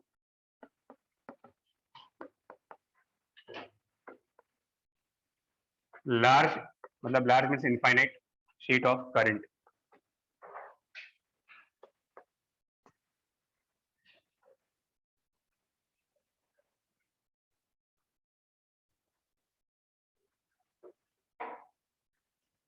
तो यार इसी के हिसाब चलते हैं। इन्होंने एक वाई जेड प्लेन लिया, ये भी क्वेश्चन ही है बेसिकली, टॉपिक लिखा जरूर है बट है ultimately question.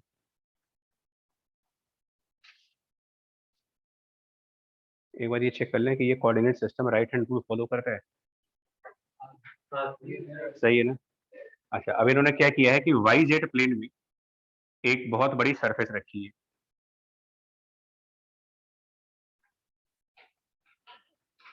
Y Z plane में एक लार्ज सरफेस, और उसमें कुछ करंट फ्लो कर रही है parallel to Y axis, and those currents are given by J. J is the current per unit width, per unit width.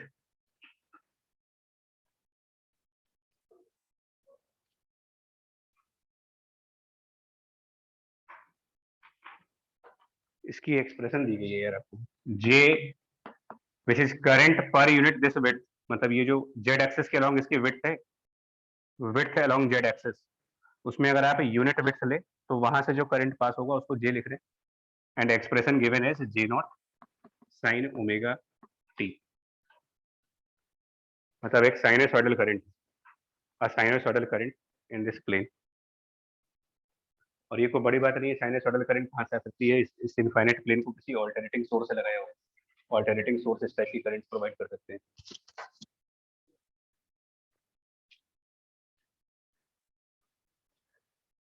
ठीक है, बोलिए।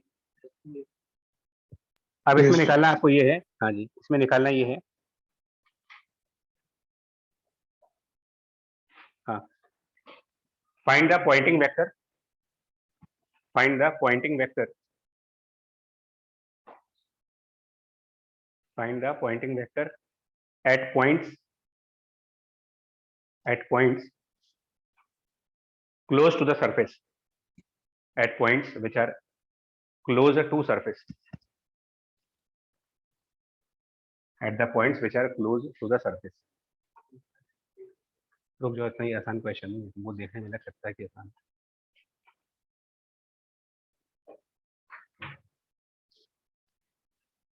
एक बार को झटके में ये लग सकता है कि मैं कर लूंगा इस क्वेश्चन को, और इसमें कोई बड़ी बात नहीं है।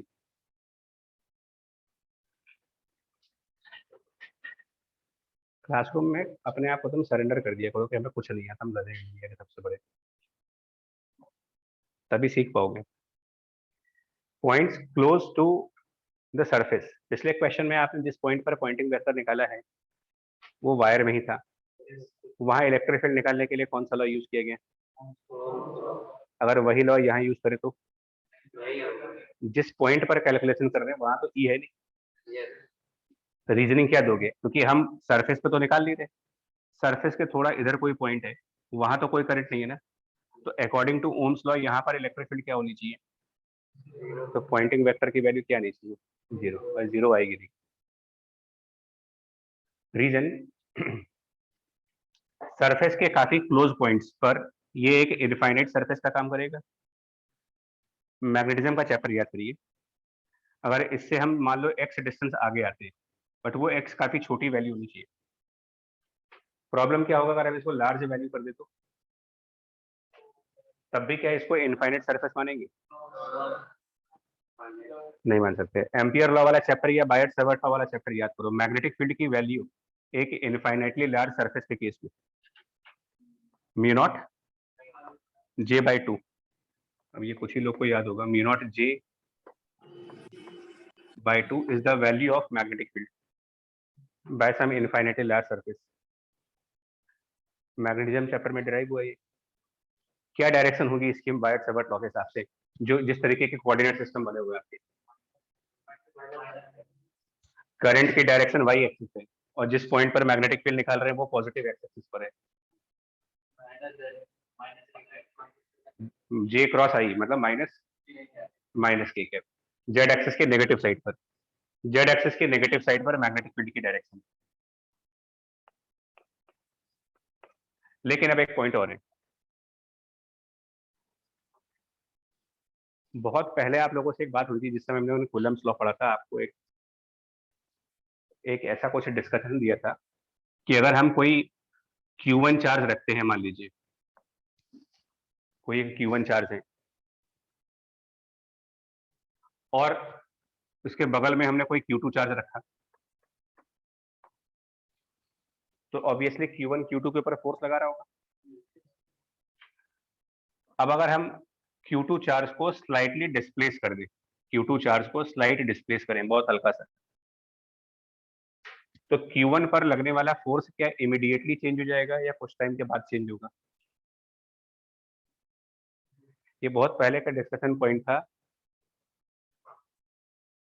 और आपको एक लिंक भी बताया था, रेफरेंस दिया था वर्मा जी के एक वीडियो का, कि इलेक्ट्रिक फील्ड को एक प्लेस से दूसरे प्लेस तक पहुंचने में टाइम लगता है। और जब ये डिस्कशन हो रहा था तो डिस्कशन ये हो रहा था कि चार्जेस आपस में फोर्स नहीं लगाते, उनके द्वारा वो जो फील्ड क्रिएट करते हैं वो फोर्स लगाते।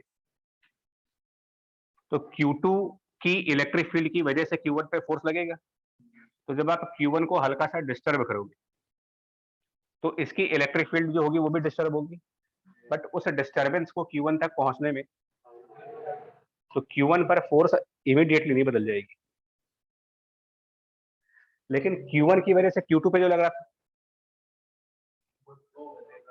वो तुरंत बदलेगा। पैराडॉक्स था एक कि उस छोटे से डिस्प्लेसमेंट के पीरियड में जो फोर्स Q2 Q1 पे लगा रहा होगा और जो Q1 Q2 पे लगा रहा होगा वो बराबर नहीं है। आपसे कहा गया था कि न्यूटन थर्ड लॉ उस छोटे से इंटरवल में फेल करते हैं। पॉइंट ये है कि फील्ड चाहे वो इलेक्ट्रिक की हो चाहे मैग्नेटिक की हो, ट्रेवल करने में टाइम लगता है उसको। ये करंट जो मैग्नेटिक फील्ड प्रोड्यूस करेगी उसको एक्स डिस्टेंस तक ट्रेवल करने में कुछ टाइम भी चाहिए। और कौन सी स्पीड पर मैग्नेटिक फील्ड ट्रेवल करेगी? तो आंसर हुआ उसका लाइट की स्पीड पर जाएगी। वेव चैप्टर का डेरिवेशन याद करो, अगर कोई वेव अपने सोर्स से निकल करके एक मीडियम में प्रोपोगेट करती हो तो यहाँ पर ऑसिलेशन करने का जो टाइम होगा वो सोर्स के ऑसिलेट करने के टाइम से कुछ पीछे चल रहा होगा। और हम लोगों ने वेव के डेरिवेशन करते समय यहाँ पर एक करेक्शन किए थे, टी में हम लोगों ने माइनस किया था एक्स बाई वी, क्लास 11 की वेव इक्वेशन डेरिवेशन जाओ और यहाँ वी की जगह आएगा। Now this is a magnetic field at this point located at x distance. पहले मोमेंट पर ऐसा लगता है कि x का कोई टर्म नहीं आएगा इसमें, क्योंकि जिस टाइम मैग्नेटिज्म पढ़ा था उस समय हम लोगों ने ये कंसेप्ट नहीं पढ़ा था कि जो फील्ड होती है वो वेव बन के आगे बढ़ती है। मतलब यहाँ पर करंट अगर हमने ऑन किया तो ऐसा नहीं कि जैसे ही तुम करंट ऑन करोगे इमीडिएटली फील्ड आएगी। प्रैक्टिकल लाइफ में वो इमीडिएट होगा, क्योंकि प्रैक्टिकल लाइफ में फील्ड एक पॉइंट से दूसरे पॉइंट तक, ये तो वैसा होगा ना, आपने एक मैसेज भेजा, अब आप यूएस में मैसेज भेज रहे हो, यहाँ सेंड का बटन दबाया वहां पहुंच गए, कितना टाइम लगा? क्लिक करने भर का टाइम है बस, और क्या है। आपने क्लिक किया, अगर इंटरनेट ऑन है दूसरे वाले का, नेट ऑन है उसका, मान लीजिए सब कुछ प्रॉपर कनेक्शन है, तो जैसे आपने सेंड किया उसने रिसीव किया, कम्युनिकेशन कितनी फास्ट हो रही है। तो आपकी फोटो उड़ के तो जा नहीं रही उसमें से, मोबाइल से उड़ के बिल्कुल गई हो, कबूतर लेके गया उसको, किस फॉर्म में गई है वो भी भाई वेव बन के। तो वेव कम्युनिकेशन फास्ट है, तो रियल लाइफ में ये चीज पता नहीं चलती है, बट रियल लाइफ में अगर इस डिफरेंस को नोटिस करना हो कभी, तो कभी क्रिकेट मैच की कमेंट्री रेडियो और टीवी पे देखा करें, तो आपको बहुत क्लियर डिफरेंस दिख जाएगा। रेडियो कमेंट्री और टेलीविजन पे जो लाइव आता है, दोनों के बीच में कुछ मार्जिनल सेकंड्स का फर्क चलता है। रेडियो वाली जो कमेंट्री होती है वो एक आध बॉल पीछे चल रही होती है, मतलब मैच में चल रहा होता है फोर्थ बॉल, मान ली थर्ड बॉल पे 4 पड़ा हो और फोर्थ बॉल पे आउट हो गया हो, टीवी वाला चिल्ला रहा आउट और रेडियो वाला क्लैप कर रहा 4। ऑडियंस कंफ्यूज है कि वो तीसरे बॉल की कमेंट्री कर रहा है और टीवी वाला जो है वो फोर्थ बॉल की कमेंट्री कर रहा है, क्योंकि जो टेलीविजन कम्युनिकेशन है वो लाइट की स्पीड पर है। रेडियो वाला साउंड की स्पीड पर बहुत कम है। क्लियर हो आपको? भाई वही चीज होगा, दिवाली के पटाखे वाली चीज। लाइट पहले दिख जाती है, आवाज बाद में आती है, पता ही नहीं चलता है, दूसरे का पटाखा देख रहे होता है। भाई ये पॉइंट समझिए कि रेडिएशन जो होती है, मतलब जो भी मैग्नेटिक फील्ड किसी सोर्स से निकलेगी वो इमीडिएटली आगे नहीं जा सकती, उसमें कुछ टाइम चाहिए होगा। और ये जो पूरा डेरिवेशन किया गया है, ये डेरिवेशन ऑफ वेव का है। दिस इज बी और वेक्टोरियल फॉर्म में माइनस k कैप है।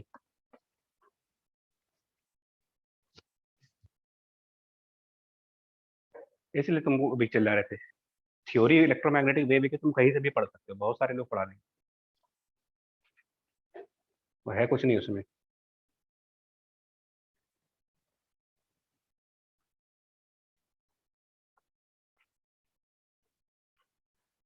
अब हम क्वेश्चन पूछें कि यहाँ पर इलेक्ट्रिक फील्ड कहाँ से आएगी? ओम्स लॉ से तो आएगी नहीं, गॉस लॉ से भी नहीं आएगी। Changing magnetic field creates electric field, Faraday's law. ये B as a function of time है, यहाँ पर फ्लक्स चेंज हो रहा है, इलेक्ट्रिक फील्ड प्रोड्यूस होगी। तो source of electric field is the changing magnetic field.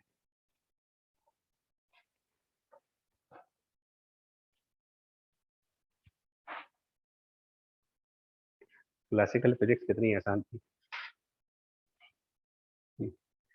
साला कहीं से भी कुछ भी चला जाता है, जहां आप जीरो सोच रहे होते हो वहां नॉन जीरो आंसर आ रहा है। तो इलेक्ट्रिक फील्ड के तीन रास्ते हैं, एक गॉस लॉ, ओम्स लॉ, और तीसरा एक और निकल के आ रहा है। तो जब भी आंसर दीजिएगा पहले तीनों ध्यान से सोच लीजिएगा, ऐसा ना हो कि कोई एक मिस कर गए और फंस गए। अब कौन से डायरेक्शन में इलेक्ट्रिक फील्ड, कौन सी डायरेक्शन में? तो वेव कौन सी डायरेक्शन में चल रही? अगर यहां से मैग्नेटिक फील्ड प्रोपोगेट होकर इधर आ रही है तो ये तो वेव की डायरेक्शन हुई,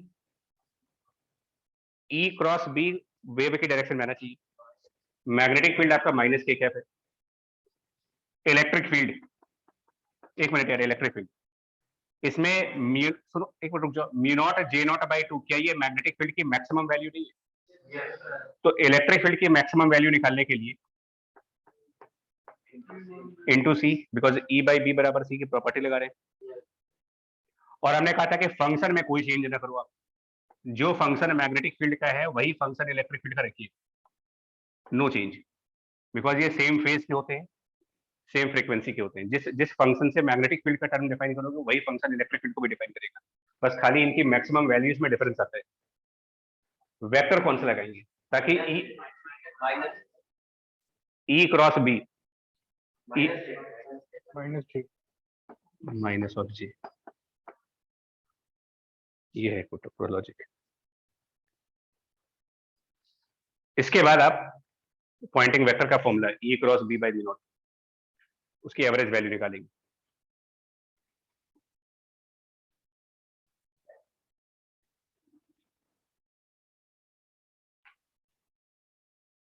तो मेरा कहना ये है, देखो आप चाहे, मैं कह रहा फिजिक्स का 10 ही चैप्टर पढ़िए, मैं नहीं कह रहा पूरा 100% प्रिपरेशन करो, जो कर ले वो तो अच्छी बात है। जिनकी प्रिपरेशन खराब हो चुकी है, क्लास 11 बर्बाद हुई है, वो 10 चैप्टर चुन लो कोई, बट जो भी 10 चैप्टर चुनो उनको तो पूरा करो, फिर सेलेक्ट तो तब भी हो सकते हो। हमने चैप्टर भी आधे कर लिए और सिलेबस उसमें आधा पढ़ा, आप कहाँ से करोगे सिलेक्शन? वही हाल होगा जो भी इंडिया पाकिस्तान का हुआ था मैच, 2-2 के मारेंगे सब। मतलब एक तो पूरा रिकॉर्ड खराब कर दिया वर्ल्ड कप का, और हारे भी पनौती हो तुम। 10 विकेट वो भी नहीं, नॉर्मल मैच में हार जो चलता है, लेकिन वर्ल्ड कप में नहीं, ये होती है प्रिपरेशन जब सही नहीं होती, प्रिपरेशन तो है नहीं लोग की, मतलब मौज मोड़ रहे पुराना रिकॉर्ड लेकर के कि हमने पुराने जमाने में ऐसा किया था, कभी डबल सेंचुरी मारी थी, कभी सेंचुरी मारी थी, लिए बैठे रहो पुराना रिकॉर्ड। भैया आपका अपोनेंट भी तो प्रैक्टिस कर रहा है। प्रिपरेशन करें। हाँ जी बच्चे, मतलब आपको क्या लग रहा है कि वो लोग प्रैक्टिस करके नहीं आए थे? मैच के थ्रू लर्निंग करिए ना। टीम ने क्या किया, मतलब ये मान लिया कि बेकार टीम है वो।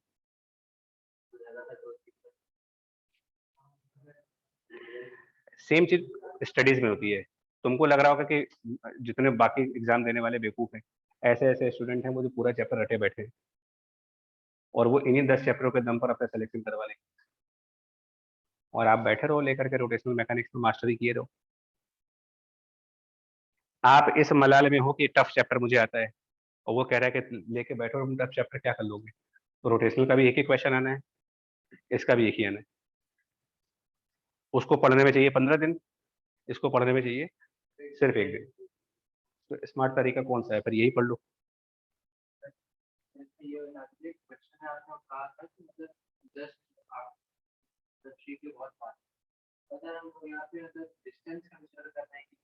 वो जो बहुत पास कहा है उसका रीजन था कि इसको इनफाइनाइट सरफेस मान सके, बट कितना भी पास होंगे तो ट्रैवलिंग टाइम तो चाहिए ना मेरे को वेव का। वो तो फैक्ट लेना पड़ेगा, नहीं तो हम इलेक्ट्रिक फील्ड की प्रेजेंस कैसे डिस्क्राइब करेंगे किसी पॉइंट पर? और कोई लॉ तो है नहीं, अगर हम कहते हैं कि इलेक्ट्रिक फील्ड नहीं आएगी फिर तो बात खत्म हो गई। क्लियर है दीदी? चलिए, तो अब जरा जल्दी से हम कुछ क्वेश्चन दिखा रहे थे, ये तो हो गया मेरा।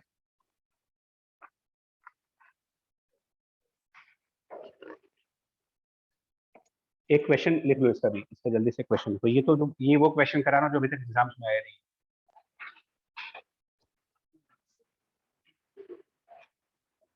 इनफाइनाइट, सॉरी मतलब क्वेश्चन लिखिएगा। An infinite current sheet in YZ plane, infinite current sheet in the YZ plane. फिर से रिपीट कर दीजिए। Infinite current sheet in the YZ plane, मतलब यही फिगर है, इसी का क्वेश्चन बना। Infinite current sheet in this YZ plane carries a current, carries a sinusoidal current, carries a sinusoidal current, carries a sinusoidal current of a maximum value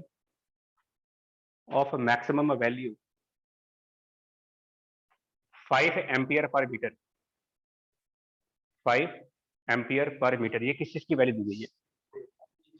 जे की नहीं, जे not. Sinusoidal current की maximum value मतलब जे not दिया जा रहा है 5 ampere पर metre. Find the maximum value of find the maximum value of E and B near the plane. Find the maximum values of E and B near the plane. Question आसान नहीं है।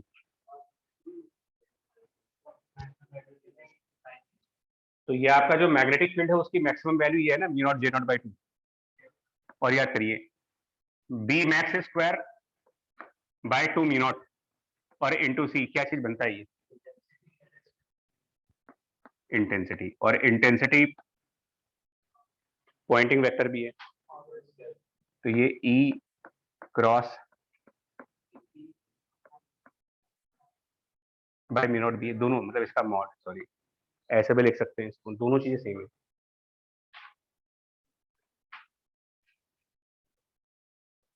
हालांकि इस क्वेश्चन का answer clear वैसे ही आ जाएगा, बहुत आसान क्वेश्चन। आपको बी मैक्स तो डायरेक्ट मालूम चल रहा,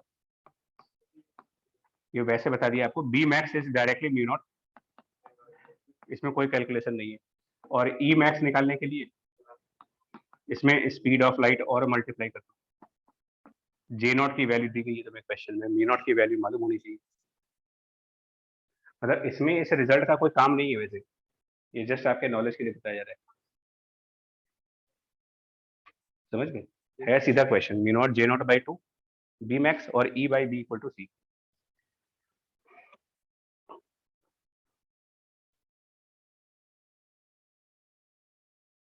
अब इसका सेकंड पार्ट है, इसका जो आंसर है वो बता दें, कैलकुलेशन बाद में करना। ई मैक्स आ रहा है 942 मैक्सिमम इलेक्ट्रिक फील्ड 942, वोल्ट पर मीटर में, और बी मैक्स आ रहा, B max 3.14 into 10⁻⁻16 tesla. Notice करो फिर बहुत कम है।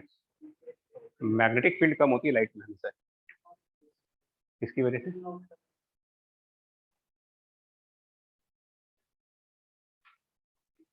ठीक है, दोनों बातें क्लियर हुई।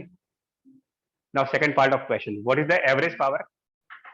इस क्वेश्चन का second part, what is the average power on a surface of area 3 meter square, on a surface of area 3 meter square, on a surface of area 3 meter square placed parallel to this current sheet, placed parallel to the surface of current। क्या निकालना है, power incident on this surface 3 metre square के area पर।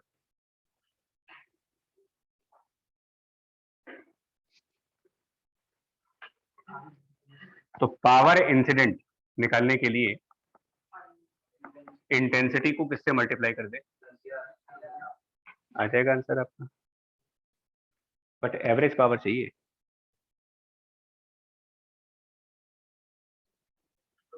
आ जाएगा। Average ही है, ये average ही है, मतलब ये निकाल के अपना इसमें एरिया 3.5 रख देंगे उसमें, सेकंड पार्ट। अब ऐसे क्वेश्चन पेपर में आए तो क्या बनता है छोड़ने का इनको यार, और इससे टफ आएगा भी नहीं। तो इस चैप्टर को तैयार कर लीजिए, इलेक्ट्रोमैग्नेटिक वेव डिफ्रैक्शन एक फॉर्मूले वाला चैप्टर है, और ये मैथ फिजिक्स केमिस्ट्री तीनों में हो सकता है। तीनों में ऐसे चैप्टर निकाल सकते हो कि 360 में 100 तो क्रॉस कर लेंगे मेंस में, और बाकी के 80 नंबर 90 नंबर जो हैं थोड़े और चैप्टर पढ़ करके एवरेज वालों के लिए। असाइनमेंट सबको मिल गई। अरे यार ये जो इन लोग को है इनको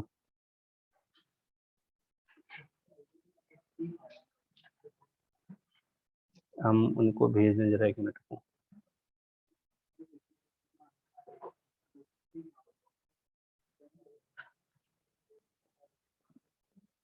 रुको यार 1 मिनट जरा भेज दो।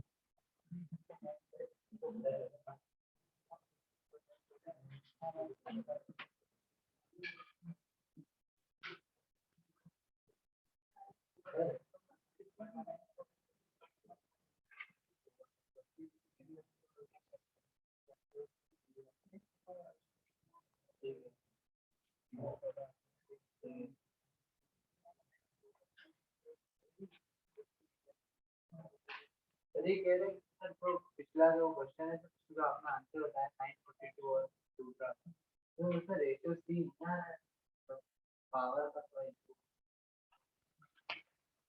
किसमें पिछले पावर का मतलब बहुत ज्यादा है, सी रेशियो था आएगा। क्यों, हमने ई कितना दिया था आपको, 942 और बी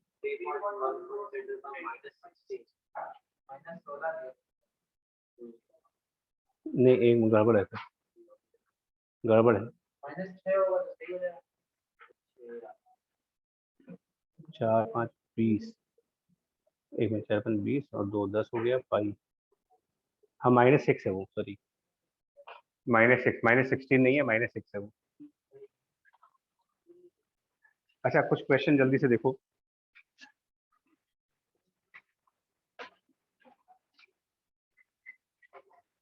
कुछ रैंडमली चूज करेंगे, बाकी अपने आप कर लेंगे।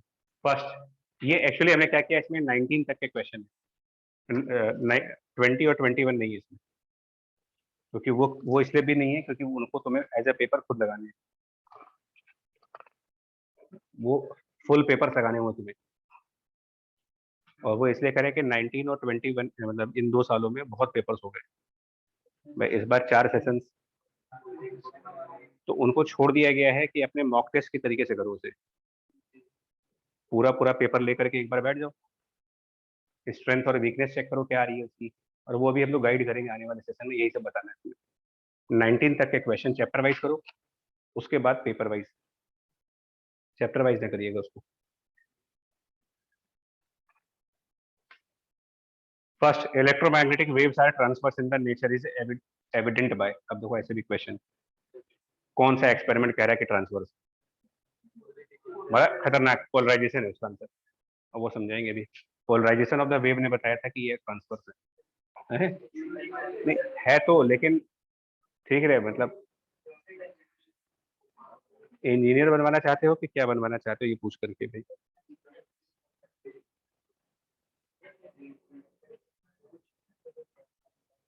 फिफ्थ नंबर क्वेश्चन देखो, वो भी कराएंगे नहीं। फिफ्थ नंबर क्वेश्चन में आपको फ्रीक्वेंसी की ऑर्डर, मतलब इलेक्ट्रोमैग्नेटिक वेव का स्पेक्ट्रम याद रखना होगा। स्पेक्ट्रम में और वैसे एक तरीका बताएं, देखो एनर्जी और फ्रीक्वेंसी प्रोपोर्शन में होते हैं, फोटोन थ्योरी लगा लो। देखिए जो Lyman series, बामर series, pastel series, जिसमें अल्ट्रा वायलेट, इंफ्रारेड और विजिबल लाइट आती है, ये सब एटॉमिक स्ट्रक्चर के पार्ट है। वहाँ इलेक्ट्रॉन वोल्ट की एनर्जी है, एक्सरे किलो वोल्ट में आता है, गामा मेगा वोल्ट में आता है न्यूक्लियर में। तो सबसे ज्यादा एनर्जी किसकी है? फ्रीक्वेंसी भी ज्यादा होगी। कुछ इस तरीके से दिमाग उमाग लगा करके अपना जुगाड़ कर, बाकी तो याद रखना होगा। सिक्स क्वेश्चन, अब देखो सिक्स क्वेश्चन 2012 का है। सिक्स क्वेश्चन,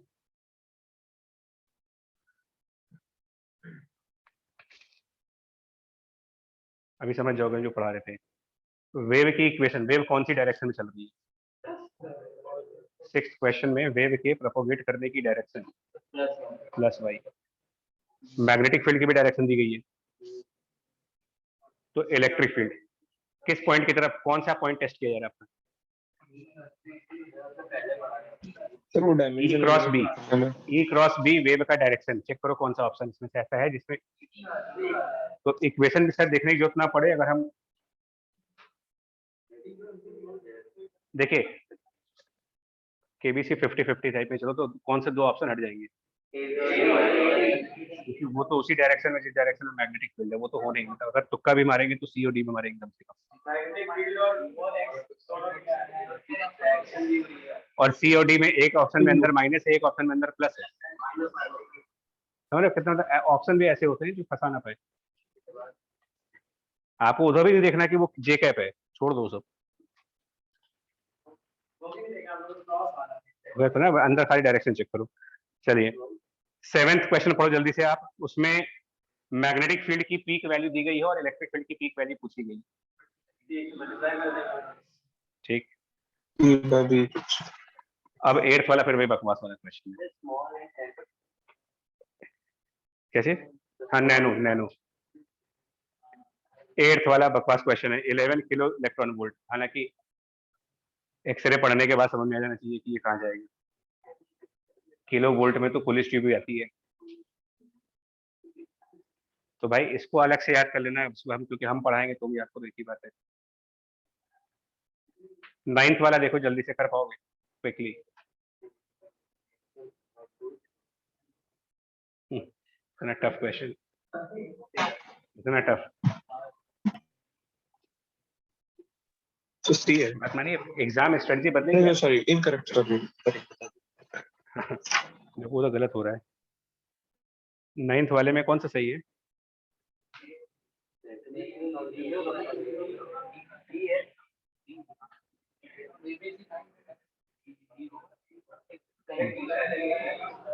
करेक्ट पूछा ना यार। डी होगा। ठीक, ठीक है। 10th क्वेश्चन, 10th, ये फंसोगे इसमें। देखो 10th वाले में वेव इक्वेशन से डाइलेक्ट्रिक कांस्टेंट कैसे आए? वेव इक्वेशन दी गई है और डाइलेक्ट्रिक कांस्टेंट पूछ रहे हो। एक बार झटके में लगता है कि पता नहीं कब पढ़ा था, ये पढ़ा भी था कि नहीं पढ़ा था, हमें नहीं मालूम। वेव इक्वेशन से डाइलेक्ट्रिक कांस्टेंट का क्या रिलेशन?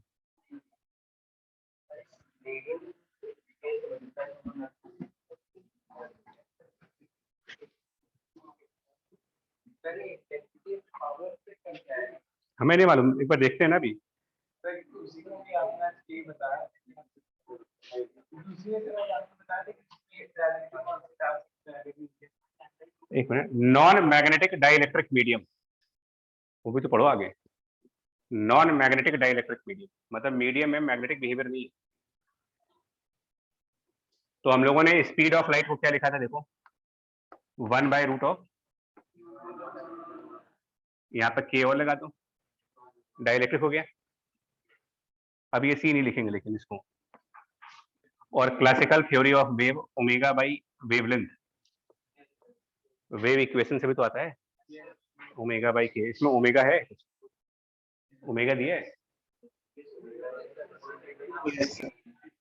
4 × 10⁻⁻, और ओमेगा मतलब वेव इक्वेशन में ये दोनों चीजें कैपिटल के निकालना है, और ये वैल्यू आपकी 3 × 10⁸ है। ये तो वैक्यूम वाली स्पीड है, यानी कुल मिला करके ये हो जाएगा बाई कैपिटल के ओमेगा, ये रूट में। सॉरी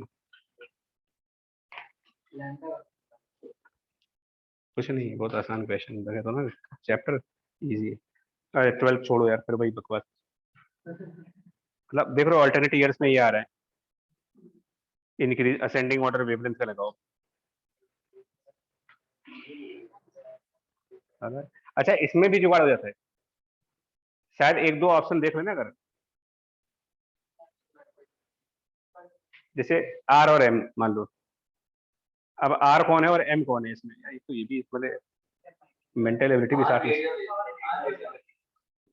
छोड़ यार हटाओ, नहीं मेंटल एबिलिटी में आता है कि अगर 417 can be written as RET, तो इसको क्या लिख सकते हैं, ऑप्शन सी 13th। बस अब आप सॉल्व नहीं करना, 13th आप ये बताइए हो पाएगा नहीं हो पाएगा, ये भाई लेटेस्ट पढ़ के कर रहे हो। और ये एडवांटेज मिलता है जिस दिन क्लास होती है उस दिन असाइनमेंट लगाने का।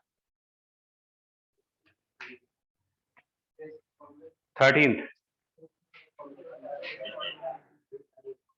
अभी अभी पढ़े हो, बताओ कौन सा फॉर्मूला लगेगा।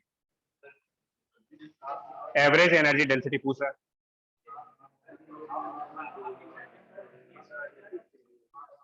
ठीक हो गया, पार्ट ऑफ नोट्स में।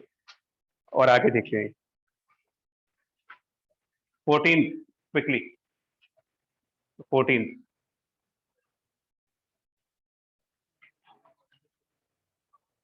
सॉल्व अपने आप करना, बताओ हो पाएगा नहीं हो पाएगा।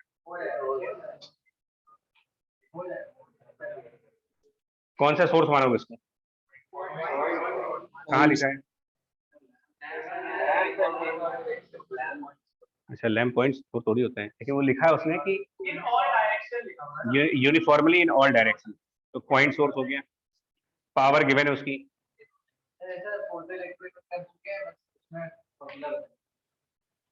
आज भी क्या, आज का एग्जांपल तो है, पावर दिया है, एरिया इंटेंसिटी और ये सब लगा करके ट्राई करना है इसको। 15th क्वेश्चन क्विकली देखें एक बार और,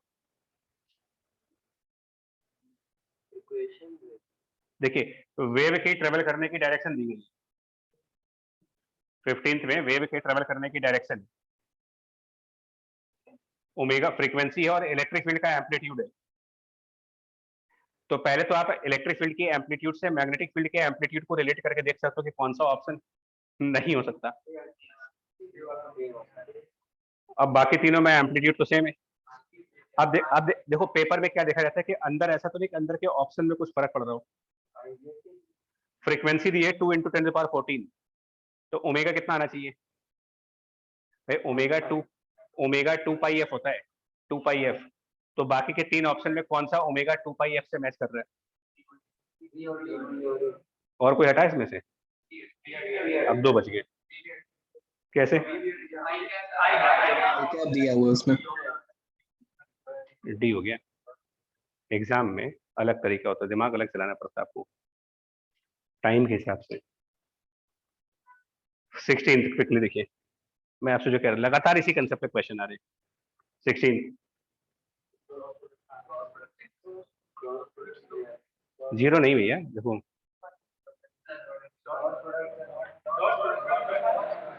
नहीं तो वो सकता चारों ऑप्शन में आ रहा हो, पर ये भी तो देखो कि इनमें से कोई ऐसा ऑप्शन है जिसका डॉट प्रोडक्ट 0 नहीं आ रहा है, ये तो वो तो एलिमिनेट हो गया। पहले एलिमिनेट कर लेते हैं, फिर बाद में सेलेक्ट करेंगे।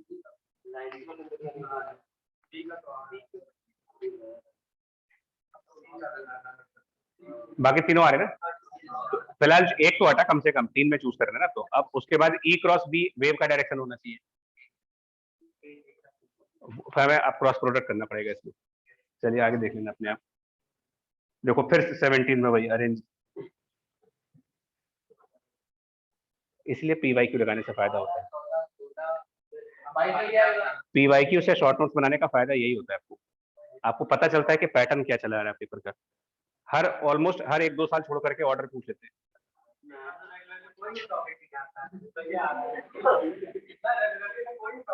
तो और क्या बोलना है, मेंस को स्ट्रेटेजिकली प्लान करिए। अभी देखो 18 तो और खतरनाक, माइक्रोवेव। भाई साहब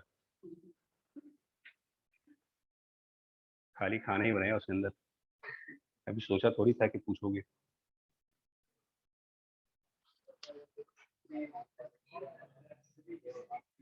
इसका आंसर मुझे भी नहीं मालूम, छोड़ देंगे इसको, कोई बात नहीं। बलिदान भी कोई चीज है।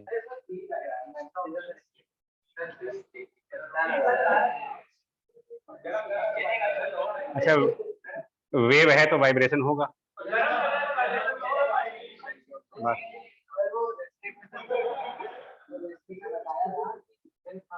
पानी होता है तो वही गर्म किया जाता है क्योंकि डाइपोल होता है, तो मैग्नेटिक फील्ड में डाइपोल अलाइन हो जाता है। देखो आंसर सी आंसर है। 19 थोड़ा टफ है because 16 black year of the mains और एडवांस दोनों के लिए। ऐसा लग रहा था उस साल मेंस और एडवांस में कंपटीशन चल रहा था कि टफ कौन बना सकता है। मेंस वालों ने भी अपनी पूरी ताकत झोंकी थी और एडवांस वालों ने भी कसर नहीं छोड़ी कोई। बेचारे बच्चे जो है एकदम मर गए बेचारा। 19 प्लस से 2 खतरनाक टाइप का है। खतरनाक नहीं, ये भी उसी लॉजिक पर चेक कर रहे हैं आपको। इसमें चेक आपको वही कर रहा है कि ई क्रॉस बी कौन से ऑप्शन में वेव की डायरेक्शन बनेगी। आइडिया वही इस क्वेश्चन का। छोड़ दे रहे इसको कर लेंगे, आइडिया देखते जाओ, टाइम कम है इस समय। अच्छा 20th देखो फिर उसी लॉजिक पर। मैग्नेटिक फील्ड का एक्सप्रेशन दिया, इलेक्ट्रिक फील्ड की कौन सी एक्सप्रेशन सही है। 19 का देख लेना आप, बाद में अभी नहीं करो। मैं तुम्हें सिर्फ ये बता रहा हूँ कि किन पॉइंट्स के ऊपर पेपर में क्वेश्चन आ रहे हैं, वो पॉइंट देखो। 20th भी देखो, सिमिलर टॉपिक नहीं लग रहा आपको। एक मैग्नेटिक फील्ड की इक्वेशन दी, इलेक्ट्रिक फील्ड की इक्वेशन पूछी। अच्छा सी वाले ऑप्शन में वो माइनस नहीं है, वो इक्वल है। 20th के सी ऑप्शन में माइनस दिख रहा है आपको ना, वो माइनस नहीं है, इक्वल है। ए और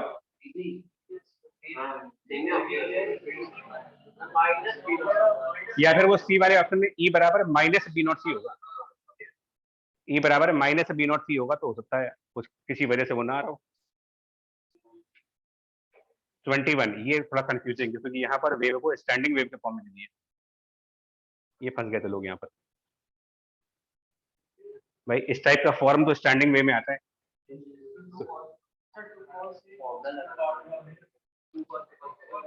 हाँ। ये 2 वेव का कॉम्बिनेशन है। ये जो 21 है उसी को ट्रिग्नोमेट्री से 2 cos A cos B को अलग अलग देख लोगे तो ये 2 वेव है इसमें। हाँ, तो उन दोनों के रिस्पेक्टिव मैग्नेटिक फील्ड निकाल के फिर ऐड कर देना उसे।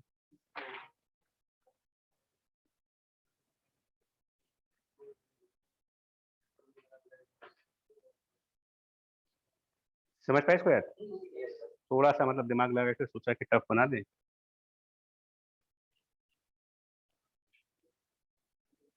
ट्वेंटी टू भी थोड़ा सा टफ है। 22 टफ नहीं है।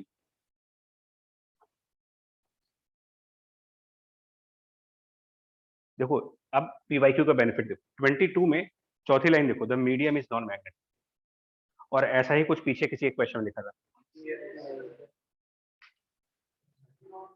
तो नॉन मैग्नेटिक मीडियम में ये रिलेशन चलेगा।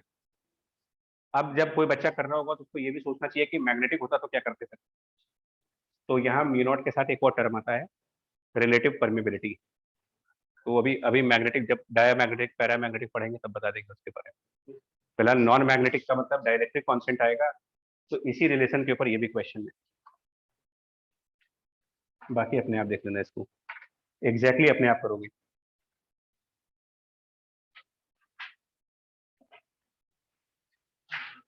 मतलब इसके आगे एक काम कर दिया आप, लगभग सारे क्वेश्चन जो है तुम मतलब मैं सिर्फ देखोगे ध्यान से देखो। अब जैसे 27 रैंडमली चेक कर लेते हैं, 27 ऐसे रैंडमली देखो। नोट्स और पीवाईक्यू कंप्लीट कर देगा जेई मेन आपका, पूरी प्रिपरेशन कंप्लीट होगी। नोट्स पूरा पढ़ो क्योंकि जो हम लोग क्वेश्चन कराते हैं उसमें कुछ नए क्वेश्चन भी होते हैं। 27 बताओ कौन सा ऑप्शन सही है? अभी बताए दोनों। और इसलिए हम लोग पेपर में ये भी कहते हैं कि जब पेपर हो तो हमें सीक्वेंस में क्वेश्चन नहीं करना चाहिए, पहले इस टाइप के क्वेश्चन छांट लो कौन कौन से हैं, वो भले 2 ही मिले, कम से कम छूटेंगे तो नहीं है। आगे ऑलमोस्ट सभी देखो आप इक्वेशंस के ऊपर हैं, लगभग सभी के सभी। 31 देखें अगर, लेटेस्ट क्वेश्चन 19 का है। 31 पावर गिवन है, एरिया गिवन है, ई मैक्स पूछा है।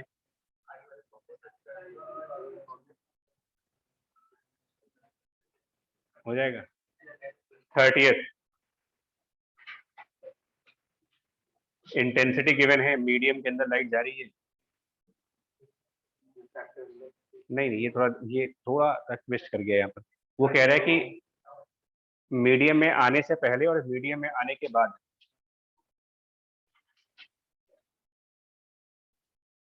थोड़ा लैंग्वेज पढ़ो, इसमें लैंग्वेज का गेम फंसा हुआ है।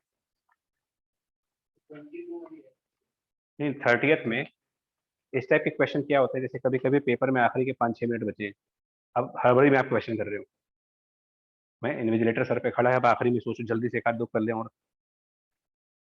और गलती से उस आखिरी के 2-4 मिनट में अगर ये वाला क्वेश्चन पढ़ते हो गया।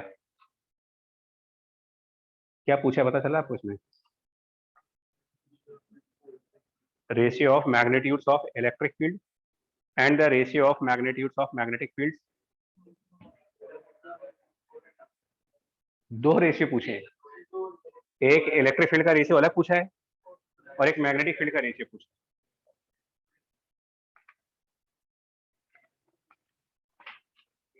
पहले बताइए दोनों रेशियो अलग अलग आएंगे।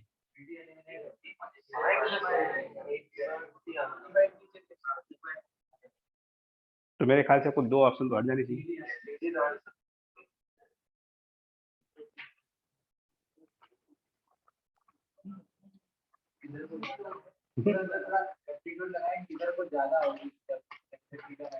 देखो वो तब लगाना जब प्रैक्टिस अच्छी हो चुकी हो, नहीं तो रिस्क मत लेना, नहीं तो फिर आप जो इतने सारे फॉर्मूले आज हुए उनमें से कोई फॉर्मूला यूज कर दो। बट एप्टीट्यूड से करना, लेकिन जब अच्छी खासी प्रैक्टिस हो चुकी हो, कॉन्फिडेंस हो कि हाँ नहीं चैप्टर में मुझे अब आता है, ऐसा ना हो कि एप्टीट्यूड के चक्कर में घुस जाए बिल्कुल और आंसर के पीछे लगी हुई है। तो निकाल दी होगी उसने, तो उसमें व्हाट्सएप ग्रुप पे भेज दिया है, ग्रुप पे चला गया आंसर की। किसका आंसर वैसे पूछो? बी है, बी।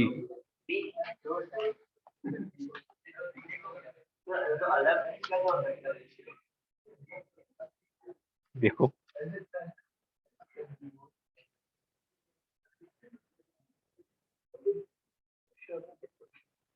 हो सकता है अलग, ऐसा कुछ नहीं, जानते हो क्यों अलग आएगा? ई बाई बी किसके बराबर था? और जब मीडियम में जाएंगे E medium upon B medium, तो सी बाय रिफ्रैक्टिव इंडेक्स। हो सकता है अलग आ जाए।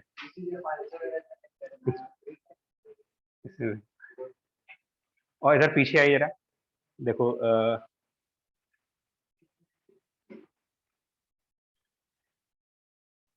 इधर रिवर्स में जितने भी देखोगे तुमको लंबे लंबे इक्वेशन दिखेंगे। 39 देख लो, 38 देख लो, 37 देख लो, मतलब मैक्सिमम टाइम एक ही चीज पूछी गई है, कौन सी इक्वेशन सही है। जिसका एक आंसर है ई क्रॉस बी, वेव का डायरेक्शन। और दूसरा अगर तुम नोटिस कर पाए हो तो इंटेंसिटी और पावर के ऊपर क्वेश्चन पूछ रहे हैं, इस स्पीड वाले रिलेशन पे आ जा रहे हैं। तो इसको कंप्लीट करो, जो डाउट होंगे अगली क्लास में डिस्कस करिएगा इसके। और एक हम अभी वो भिजवाएंगे डिफ्रैक्शन की, ऐसे ही। ठीक है, चलिए, thank you sir. Thank you. Thank you sir. Thank you. जी sir. Thank you, sir. Bye.